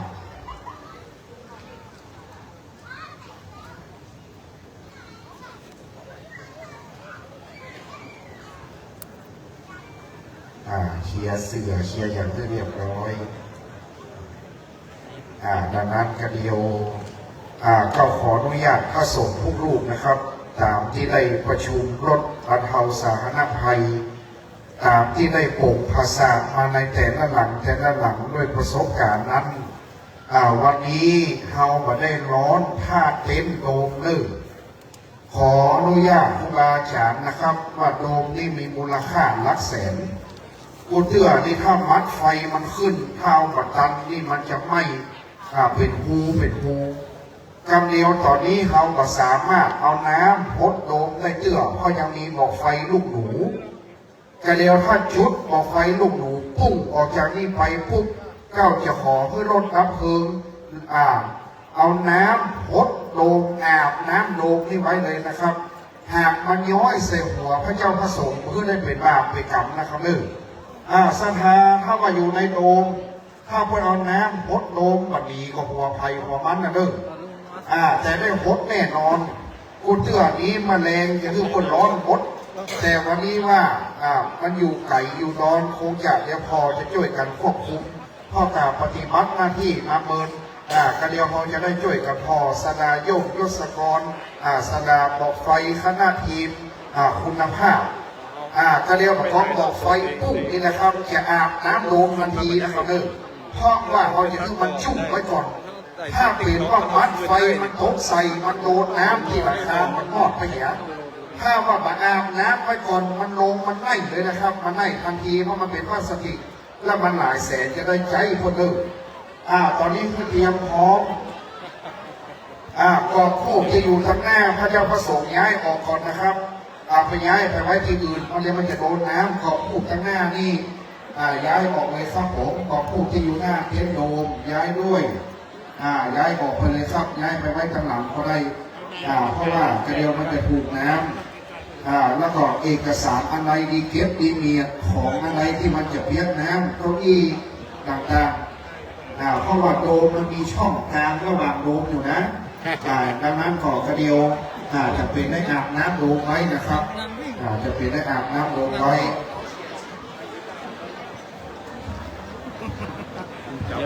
เข้ามาข้างในตอนนี้เขาเตรียมความพร้อมเรื่องการจุดดอกไฟ อาจารย์นี้มันไม่หนักก็ไม่ได้เลยนี่มันจะฟักชิงงานซื่อพุ่งในวันนี้นะเราเกินหนักก็ไม่หนักก็หนักโต๊ะขาวนะดังนั้นการจุดบอกไฟสภาวันนี้บอกไฟมีนักเนิ่งเป็นโป่งภาษาหลังใหญ่ก็เรียกว่าเด็กจีบอกไฟลูกหนูพุ่งออกจากวัดพระบาทไปซ้าบึ้มไปตกสามแยกลูกกูนะบอกไฟจะเลี้ยวขวาพุ่งไปทางบ้านแซวไปอ้อมแยกสปูหลวงพวกก็เลยอ้อมขึ้นคันคลองกระบายขึ้นมาในงานสายมันยาวให้นั่งพื้นสายลวดให้ย้ายออกวันนี้สลาเจ้าวิทยวัฒน์ก็มาสลาอย่ามาช่วยผมพอที่ทางลงเพราะว่า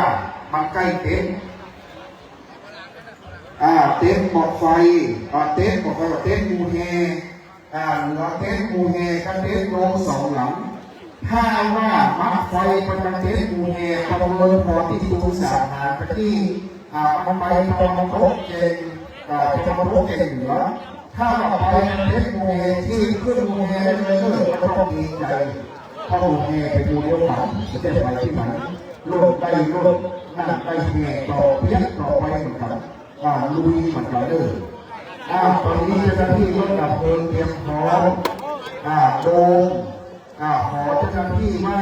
อย่าพึ่งฉีดถ้าว่าลูกหมูมันพุ่งออกไปก่อนไม่ฉีดน้ำโดม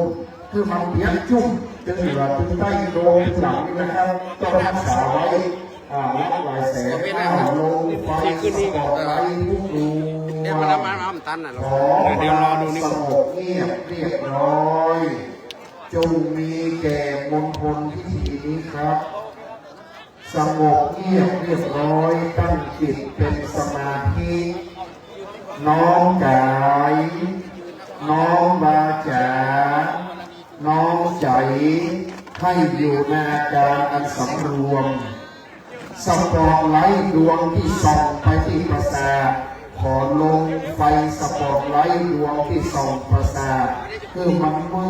ดดำบรรยากาศกลางคืนดังนั้นในการนี้ศรัทธาเฮาทั้งหลายพระพุทธเจ้าเสด็จมาในเมืองเวลุกามปัสสาเสด็จมานั่งนิ่งเหนือสังหารเดินผาเต้นคือพระมหาอนันตเถรเจ้าเอาผ้าจีวรไปซักที่ในแม่น้ำปิงวางซักครัวแล้วเอามาตากที่บนดอยนี่แล้วประทับป่าตั้งพระบาทเจ้าว่าพระบาทตากผ้าและประทับนอนบนดอยม่อนจางแล้วสำราญอยู่ในบ้านเมืองว่านับแต่กูตถาคตปรินิพพานไปแล้วบ้านนี้เมืองนี้จะรุ่งเรืองด้วยพระพุทธศาสนาแห่งพระตถาคตบัดนี้ศาสนาพระพุทธเจ้าล่วงแล้ว2,569พระบาทเจ้าพระพุทธบาทกับข้าแห่งโยนกัตกรยังตั้งไว้ในเมืองเวลุกามปัสสาสื่อศาสนามาจนถึงพระพุทธบาทที่ทับอันเป็นครูบาอาจารย์ของวัดบัดนี้ท่านเจ้าคุณจะได้ลาวัดแล้วเด้อ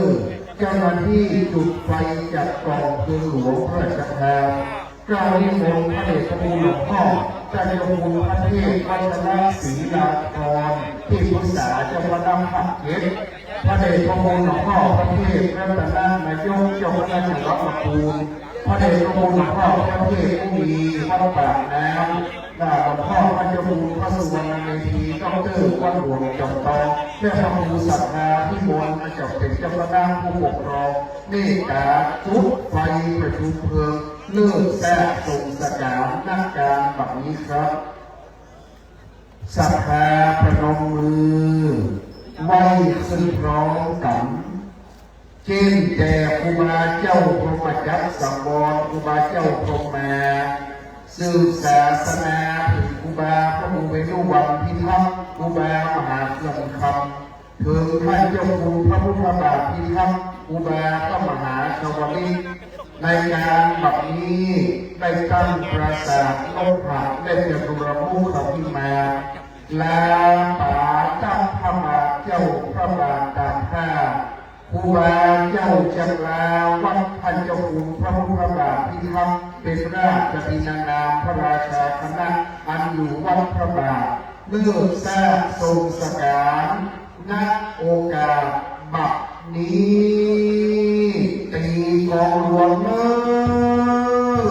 ตีกองยาเฮขึ้นพร้อมกันณบัดนี้เนลุกไฟประทุเมืองแล้ว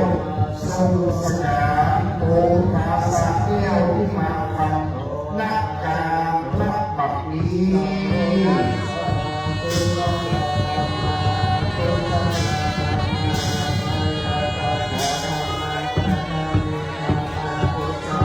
ร้องตีละต้องเพลงเนอตีมองเราเนอตอนนี้ก็คือ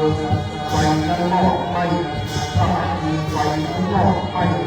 การประโคมภาษาในการทำนี้ก็เดิน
เป็นคนเลี้ยงนะจะโตที่บ้าน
ลูกบอกไปดาว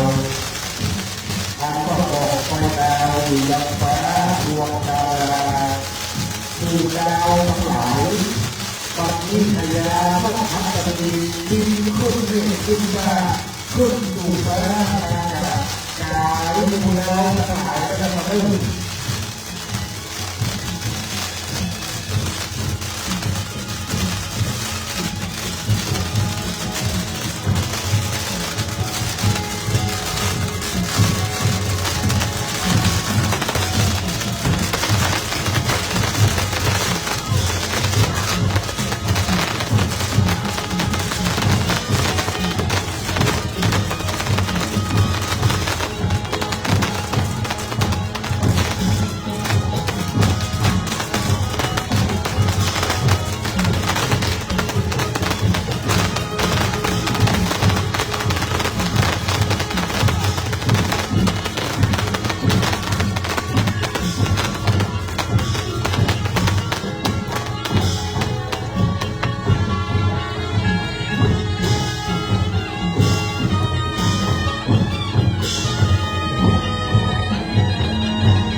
เลี้ยงน้ำเต้นครับ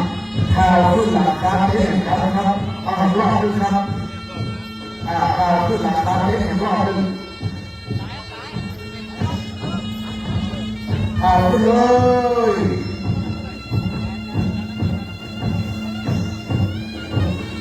เอาละพอ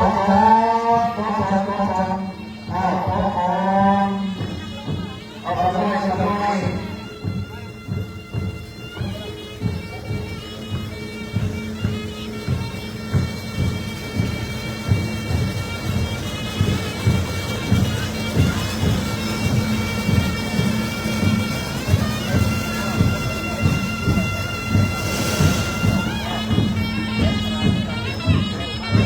บอกไฟดอกบอกไฟน้ำต้นบอกไฟเทียนก็ส่งสกัดขึ้นมาป่าเห็นว่า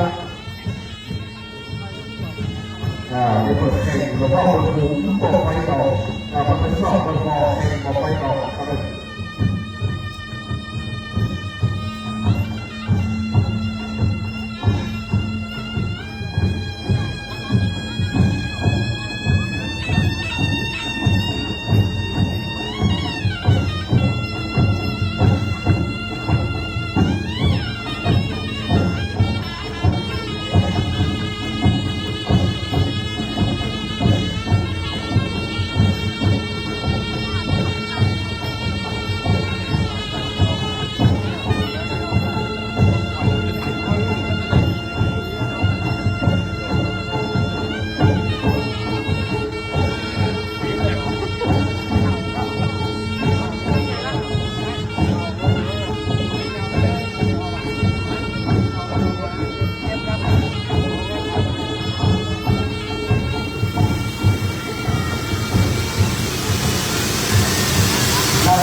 คนที่จะโยกเลยผู้เชื่อไปโยกที่มันไม่ใช่โยกโยกไปแล้วจะมันพวกเลยตัวคอยร้องมันจะมาพักษาเองไม่ได้ทำมันใกล้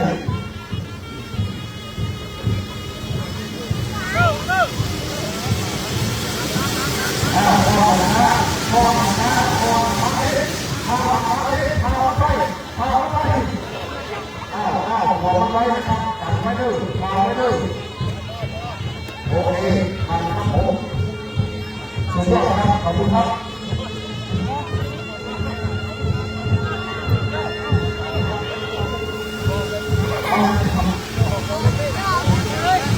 เอาละครับเอาละครับเอาละครับเอาละครับเอาละครับเอาละครับเอาตรงนี้เอาตรงนี้ประเทศมาทุกเข้าประเทศมาทุกครับมาทุกโอเคยังมูเฮียพอมาเข้าแล้วครับโอเคครับสุดยอดครับขอบคุณทีทุกทีนะครับวันนี้บอกไฟน้ำตกยับยั้งเข้าเมฆของเนื้อข้าทรงไฟเนื้อตอนนี้พญานกหักกินหมู่ป่าไม้มีความแปลงที่พญาที่มาเองห้องในสวรรค์ได้ต้องคเทวโลกทางบังไฟนั้นพบเวลาการสักโนแตกแง่ที่ลาใส่ตะแก้วก็มาดูหอแก้วสักการได้ยินเสียงแจ๊หอต่อไปแจ๊หอได้ยินเสียงแจ๊ทั้งหลายได้ยินมาบ้างดวงวิญญาณพระเจ้าภูมิพระอยู่มาบ้างพวกเราเราจะมองแล้วในหินมาบ้างที่สดาและสัจจที่น่าอ่านว่าเราจะโหมจะลงกระไหล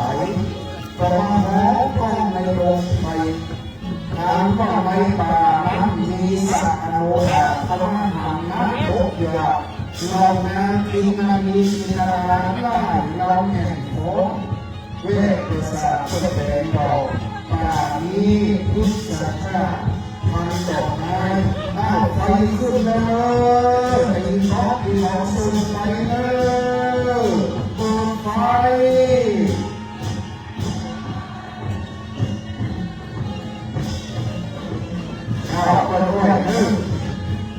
จัดเติมเสียงของ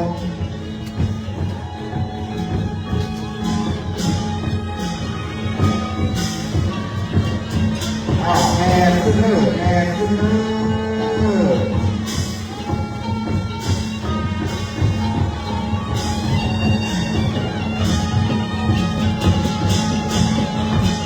พอพักไฟเนอตรงนี้พอเพื่อจะมีโลก็หลวงพ่อเนอคือยังโลไม่หมดคือไม่มีไม่งาม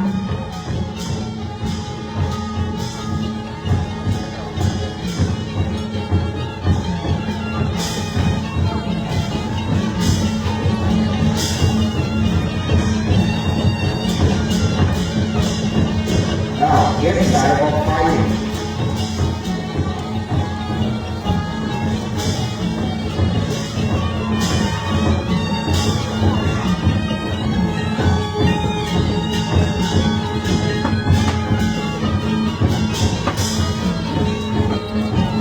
ลงไปทางเหนือโอเคปลอดภัย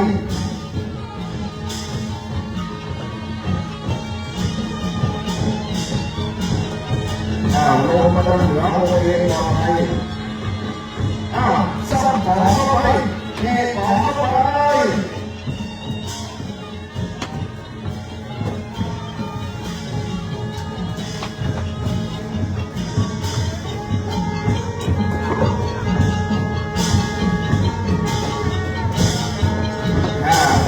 ไปทางเหนือ5 ทีเข้าไปประสานเนอ5 ทีเข้าไปเอาไปข้างนอกอย่างเดียวนะครับก็บอกว่าไม่มีไม่งามเนอทีทางโต๊ะเลยที่มันโต๊ะเช่นเลยที่ฐานโอเคพอมาครับผม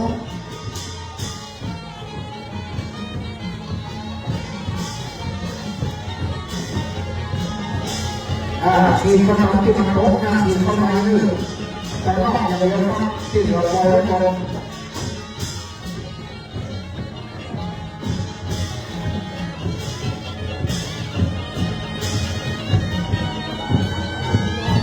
ไม่มีโลเรื่องสิ่งจะมันเป็นอย่างไม่เดียวมันปล่อยไว้เลยขอบคุณมากเป็นอย่างปล่อยไว้เลย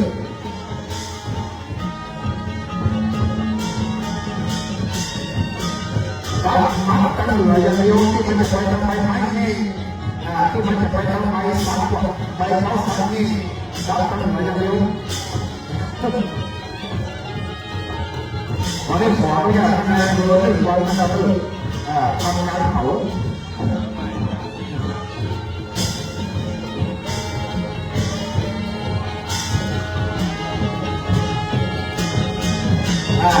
มาไฟทิศตั้งขึ้นตรงเป็นม่านตั้งขึ้นเป็นม่านตั้งขึ้นตลอดจังหวะการมัดไปทำไมไม่5 ทีเข้าไปเลยการมัดไปอย่างเดียวโอ้ไม่ดีไม่งามที่สุดก็กรณีหลวงพ่อกรณีหลวงพ่อปัญญบุญ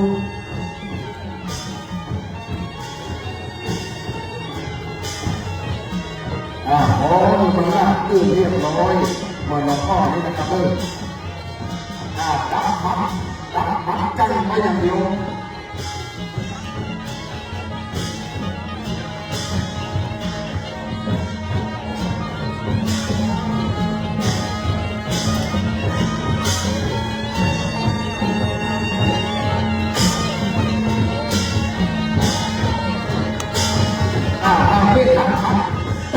หัวมันตั้งเต็มตั้งขึ้นตั้งเต็มตั้งขึ้นกระเป๋าให้กระเป๋าให้ตั้งขึ้นซื่อหัวมันตั้งเต็มตั้งขึ้นตรงๆตั้งมัดกันเป็นมาตั้งไว้เป็นมาตั้งไว้เป็นมาตั้งขึ้นตรงๆกันมันมาเต็มตั้งขึ้นสูงๆกันมันมาเต็มเด้อถ้าเราเข้าข้างในเด้อมันจะดึงกันข้างนอกไว้เข้าในตรงปั๊บไปตั้งเหล่าเด้ออย่ามาทางนี้คุณลงเข้าไปเหนือกันไว้เย็นน้ำครับเย็นน้ำครับเย็นน้ำครับดวงเย็นน้ำครับดวงตั้งขึ้นมาจน ปียกขึ้นไหลขึ้นไหลเลยอ้าวปีนขึ้นมาปีนขึ้นมาอ้าวดับมัดไฟต่อครับขอบคุณครับอ้าวดับมัดไฟกันเป็นม่านไว้ของทุกวันนะกันเป็นม่านไว้ของทุกวันนะอ้าวกันไว้กันไว้กันเป็นม่านตั้งไว้เป็นฝอยขาวเขาเรียกภาษาที่หน่อยเป็นฝอยบ้านเป็นฝอยบ้านขาวเขาเรียกภาษาบ้านขาวเข้าไรขาวเข้าไรขาวเข้าไปที่ยอดนะขาวเข้าไปคู่เข้าไปคู่เข้าไปคู่อย่างน้อยนะตัวของข้าตัวของดับมัดไฟต่อเอาอย่างน้อยคือ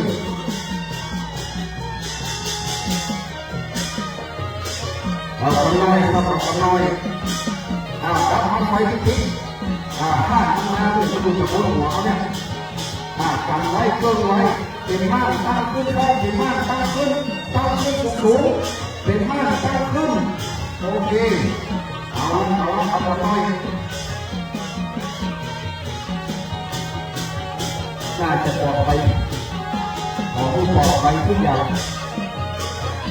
เป็นม่านตั้งขึ้นเป็นม่านตั้งขึ้นนักขี่คนรถตั้งขึ้นเลยกูเห็นแต่รถโอ้ขาแหนมมีหมด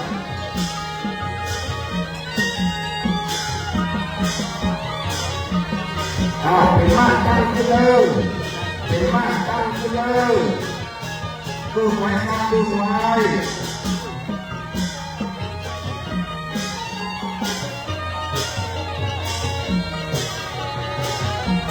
เกินไปคิดเพราะว่ามันโยนขึ้นสูงมันโยนขึ้นสูงเขากันไม่พอกันไม่ดีกว่าแค่กันพวกมันใหญ่เลยกันจะไปทีข้างในเลยกันนะครับขอบคุณครับ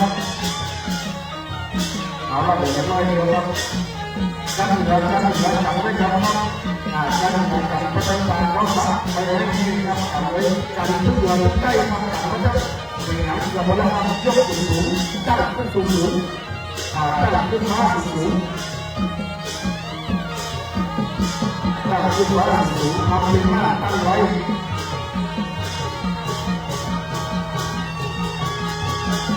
มือมือจะมองกันไม่ได้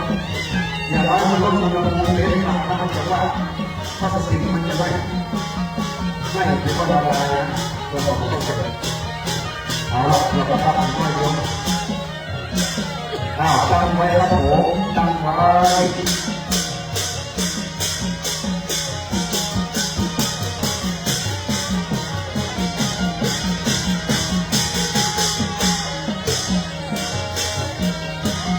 เอาละน้อย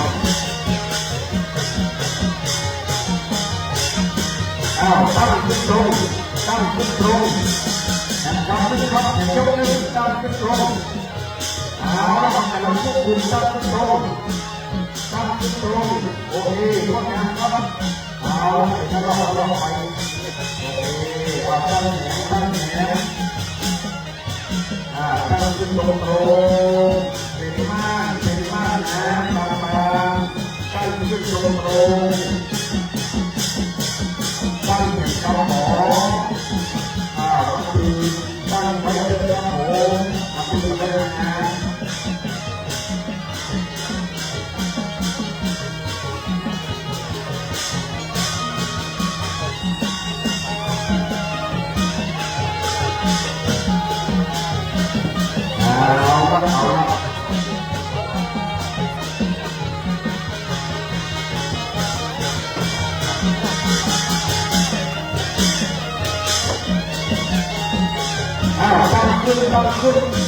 ตั้งขึ้นมาพร้อมไปตั้งขึ้นไว้อย่าไว้กับความพร้อมมันเป็นสมัติความพร้อมมันเขาต้องดูมาดูเป็นการตั้งน้ำตัดเล่นไว้ครับตั้งน้ำตัดเล่นไว้ครับตัดมาไม่ตัดมาว่าพาเข้ากันพาไปปล่อยเข้ากันพาเข้าไปก็ต้องระบุพาเข้าไปพาเข้าไปตรงนั้นนี่คือนะครับขอบคุณนะครับเอาละครับ บริครับผมทำขั้นตอนตั้งขึ้นถึงมากครับตั้งขึ้นถึงมากทุกด้านเลย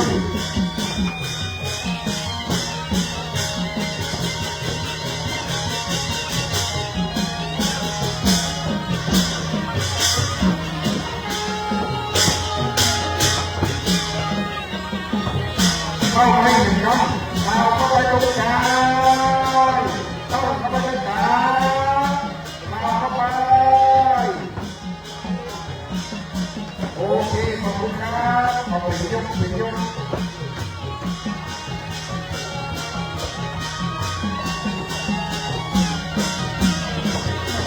เอาเป็นมากกันไว้เป็นเองถ้าเป็นเองมาหลักฐานถ้ากรรมการเอากระบุงถ้ากรรมการเอากระบุงถ้ากรรมการเอากระบุงน้อยอีกนิดเดินอย่างนี้ครับผมก็เพื่อเอาแขนโอเคขอบคุณนะ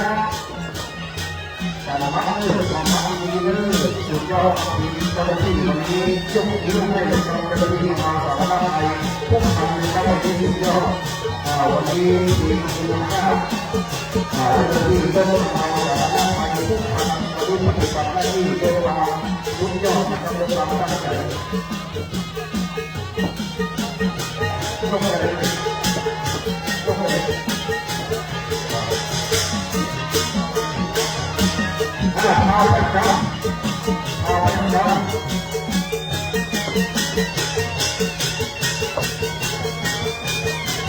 เอาไปครับเดี๋ยวลูกสูงพอก่อนครับพอก่อนหยุดก่อนขอบคุณครับแม่ยังยุ่งขอบคุณครับแม่ยังยุ่งโอ้ยถึงด้วยเดี๋ยวพบลูกสาวเลิกเล่าหน้าก็แม่เอาเลยขอบคุณครับขอบคุณเลยเดี๋ยวขอบคุณเดี๋ยวโอ้มาดูเนอะมาดูเนอะมาดูเนอะ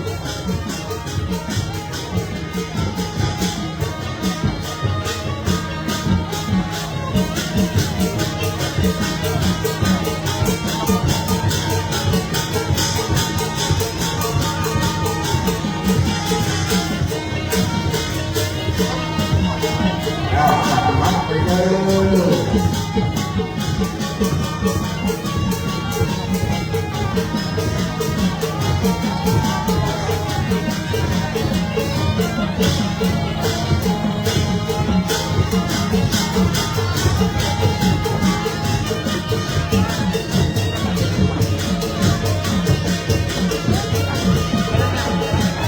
โดยเราเนี่ยต้องถ้าเราต้องโยงถ้าโยงโอกาสวันที่เราสั่งคุณมาต้องมาเราพระเจ้าสันเขียวมาเริ่มพระมามือพระเราสอนคุณมาพระเกียรติดีพระโบสถ์ที่โดยสร้างมาอยู่วันที่เกิดวัดยาโมนะจังหวัดตากพระมาเดิม22 มีนาเอาไปมีนาประชมพระภูมิข้าพเจ้าสุภาพการดีที่มุสาจะพระเดิมแม่พระพระเจ้าแม่วันที่22 มีนาถึงพระภูมิทำเลยที่มันที่วัดก็ปีโมงนะรุ่นแม่นาเลยไปโชว์อยู่ที่วัด4 โมงนะเป็นตัวท้ายที่เรามาสอนที่นี่นะคุณมาลองแล้วมาโมเป็นตัว30 มีนา2569และมีงานที่ยังที่มาเป็นตัวต่างๆครับ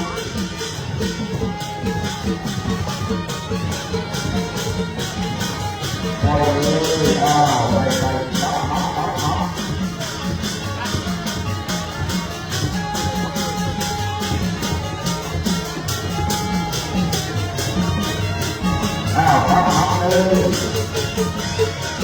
มันจะมาเป็นมันจะกลับมาดู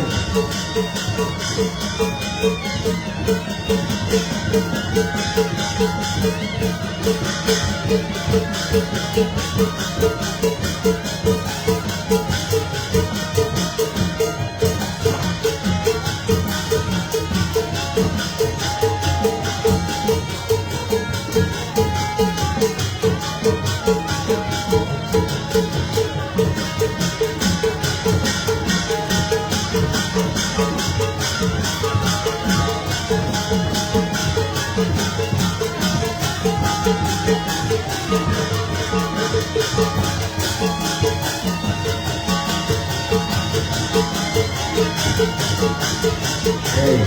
เอาเรือลองต้นนกหลับของยามตอนนี้ว่าพยาต้นหมักมีการเป็นเถิดพยาปีจะลงหัวลายจะลงเร็วก็ทุกยาเสียงเป็นบุญนอนหันซ้ายหันขวาโอ้โหพิการเป็นโยนิธีเอาไปแล้วของยังต้องขอให้รู้ทุกข์ขอใจเราหลายรู้ทุกข์เป็นแล้วมาพบปัญญาเป็นโยมครับมาเป็นโยมมาช่วยมาจะเป็นแล้วปัญญาทุกคนเป็นเรามาโยมครับช่วยเลยปัญญาที่การเห็นมันมาดูโยมครับช่วยกับเป็นเลยปัญญาก็มัดตัวหลวง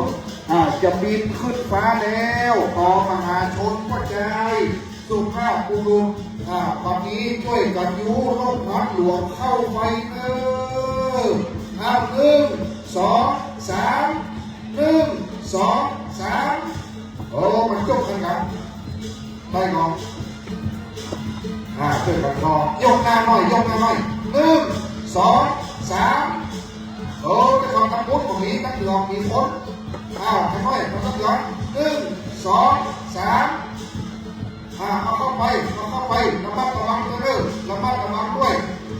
เอาเข้าไประวังดีหัวระมัดระวังนะปลอดภัยนะอันตรายนะค่อยโอเควางโอเคนะเดี๋ยวลุกเอาคนเดียวไปยังขอบคุณพ่อใจพ่อบ้านเยาวชนเอาบุญด้วยกันเด้อขอให้ได้บุญพ่อนะครับได้โปร่งร่มพัดนะครับ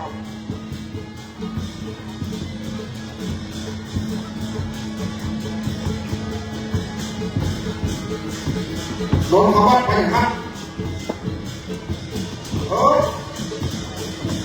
โอ้โหธรรมดาเลยอันนี้สละเขาโอกาสรุ่นบอกเลย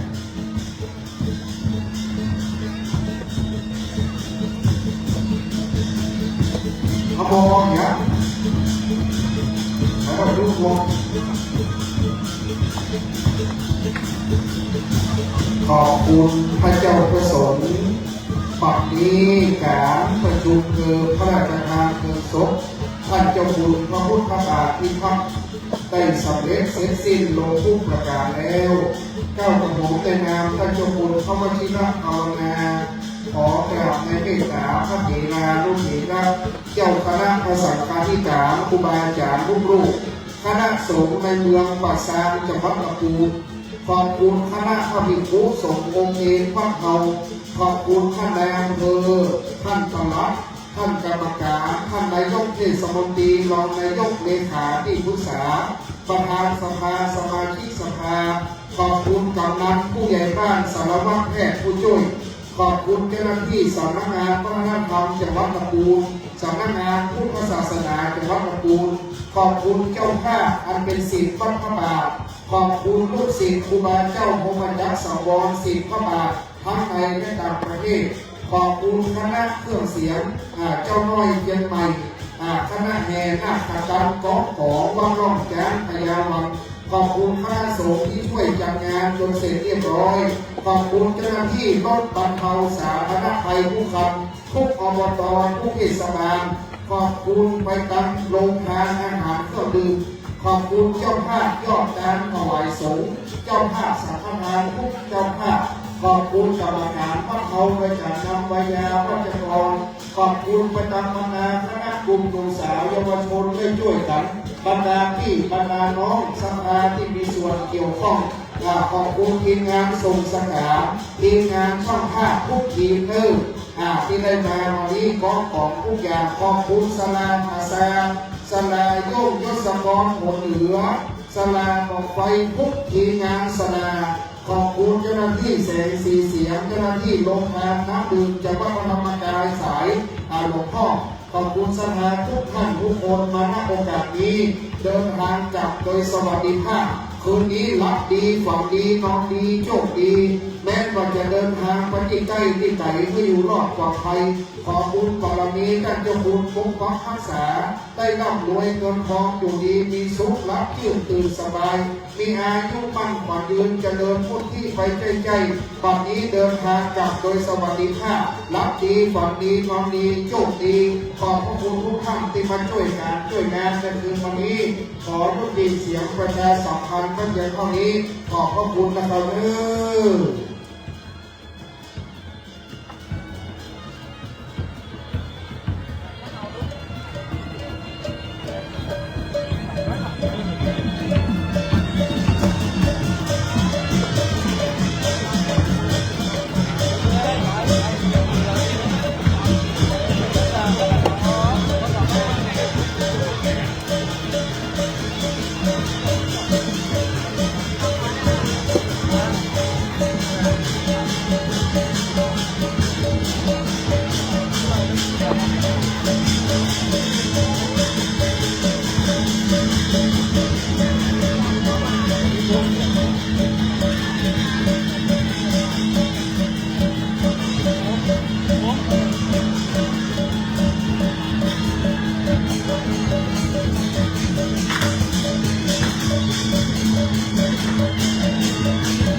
ครับที่สุดท้ายเราเอง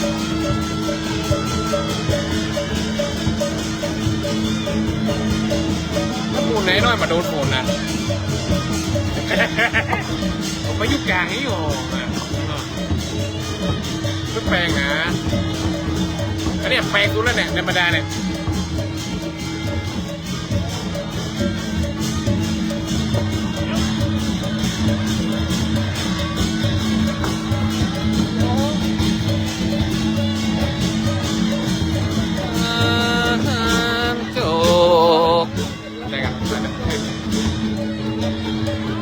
เรียบร้อยแล้ว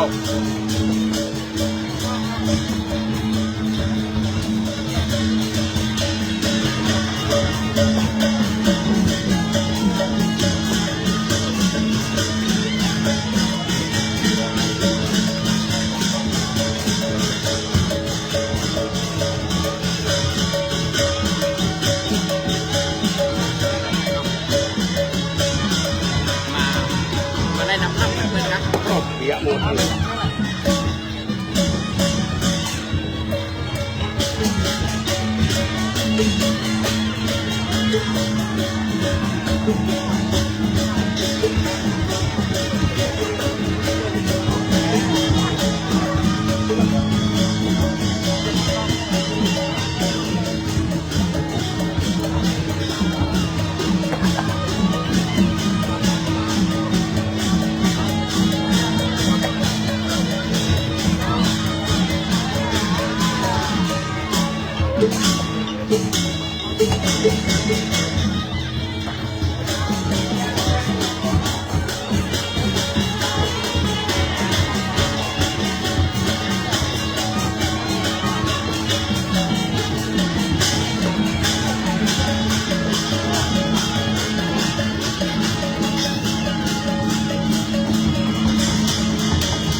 แม่บัวผัด100,000ได้ยินเสียงนี้มาที่เต็นท์ทุกเจ้ามีบังแม่บัวผัด100,000ได้ยินเสียงนี้มาที่เต็นท์ทุกเจ้ามีบังเนอะแม่บัวผัด100,000เดียวบางก็ครูสวัย100,000ที่มาเต็นท์ที่ทุกเจ้าเลยเต็นท์ที่ดีเลยเนอะไม่ไปที่อื่นไปบอกรักกันแม่บัวผัด100,000ได้ยินเสียงนี้มาที่เต็นท์ทุกเจ้าเต็นท์ใหญ่เต็นท์ขาวเต็นท์ที่ตั้งอยู่ขอบคุณครับ ก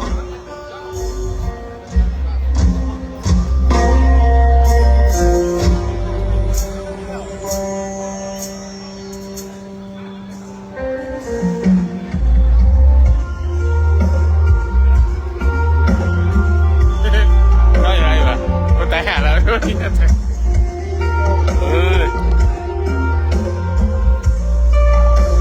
เด็กวัดใครมาอยู่หน้ากล้องเองน่ะท่านเปรมได้ภาพดีๆก่อนเด็กกระโหลดน่ะพอเนี่ยพอยังหัวมาพอยังภาพพอยังหัวมาลูกนะเฮ้ยกล้องหลวงพ่อมาถ่ายได้ไหมเนี่ย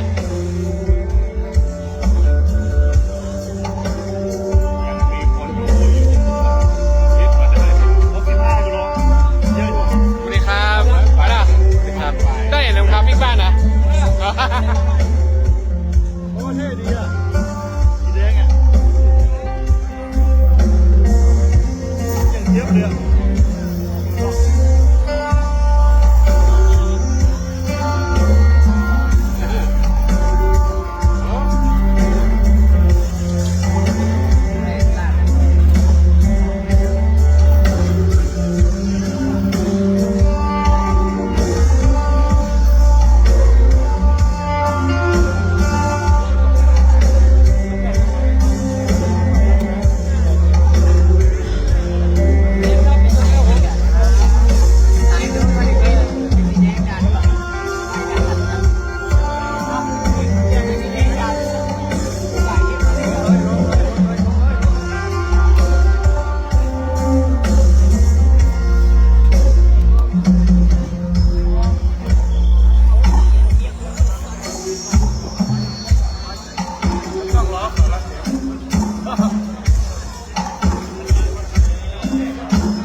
ก้อนง่ายนะ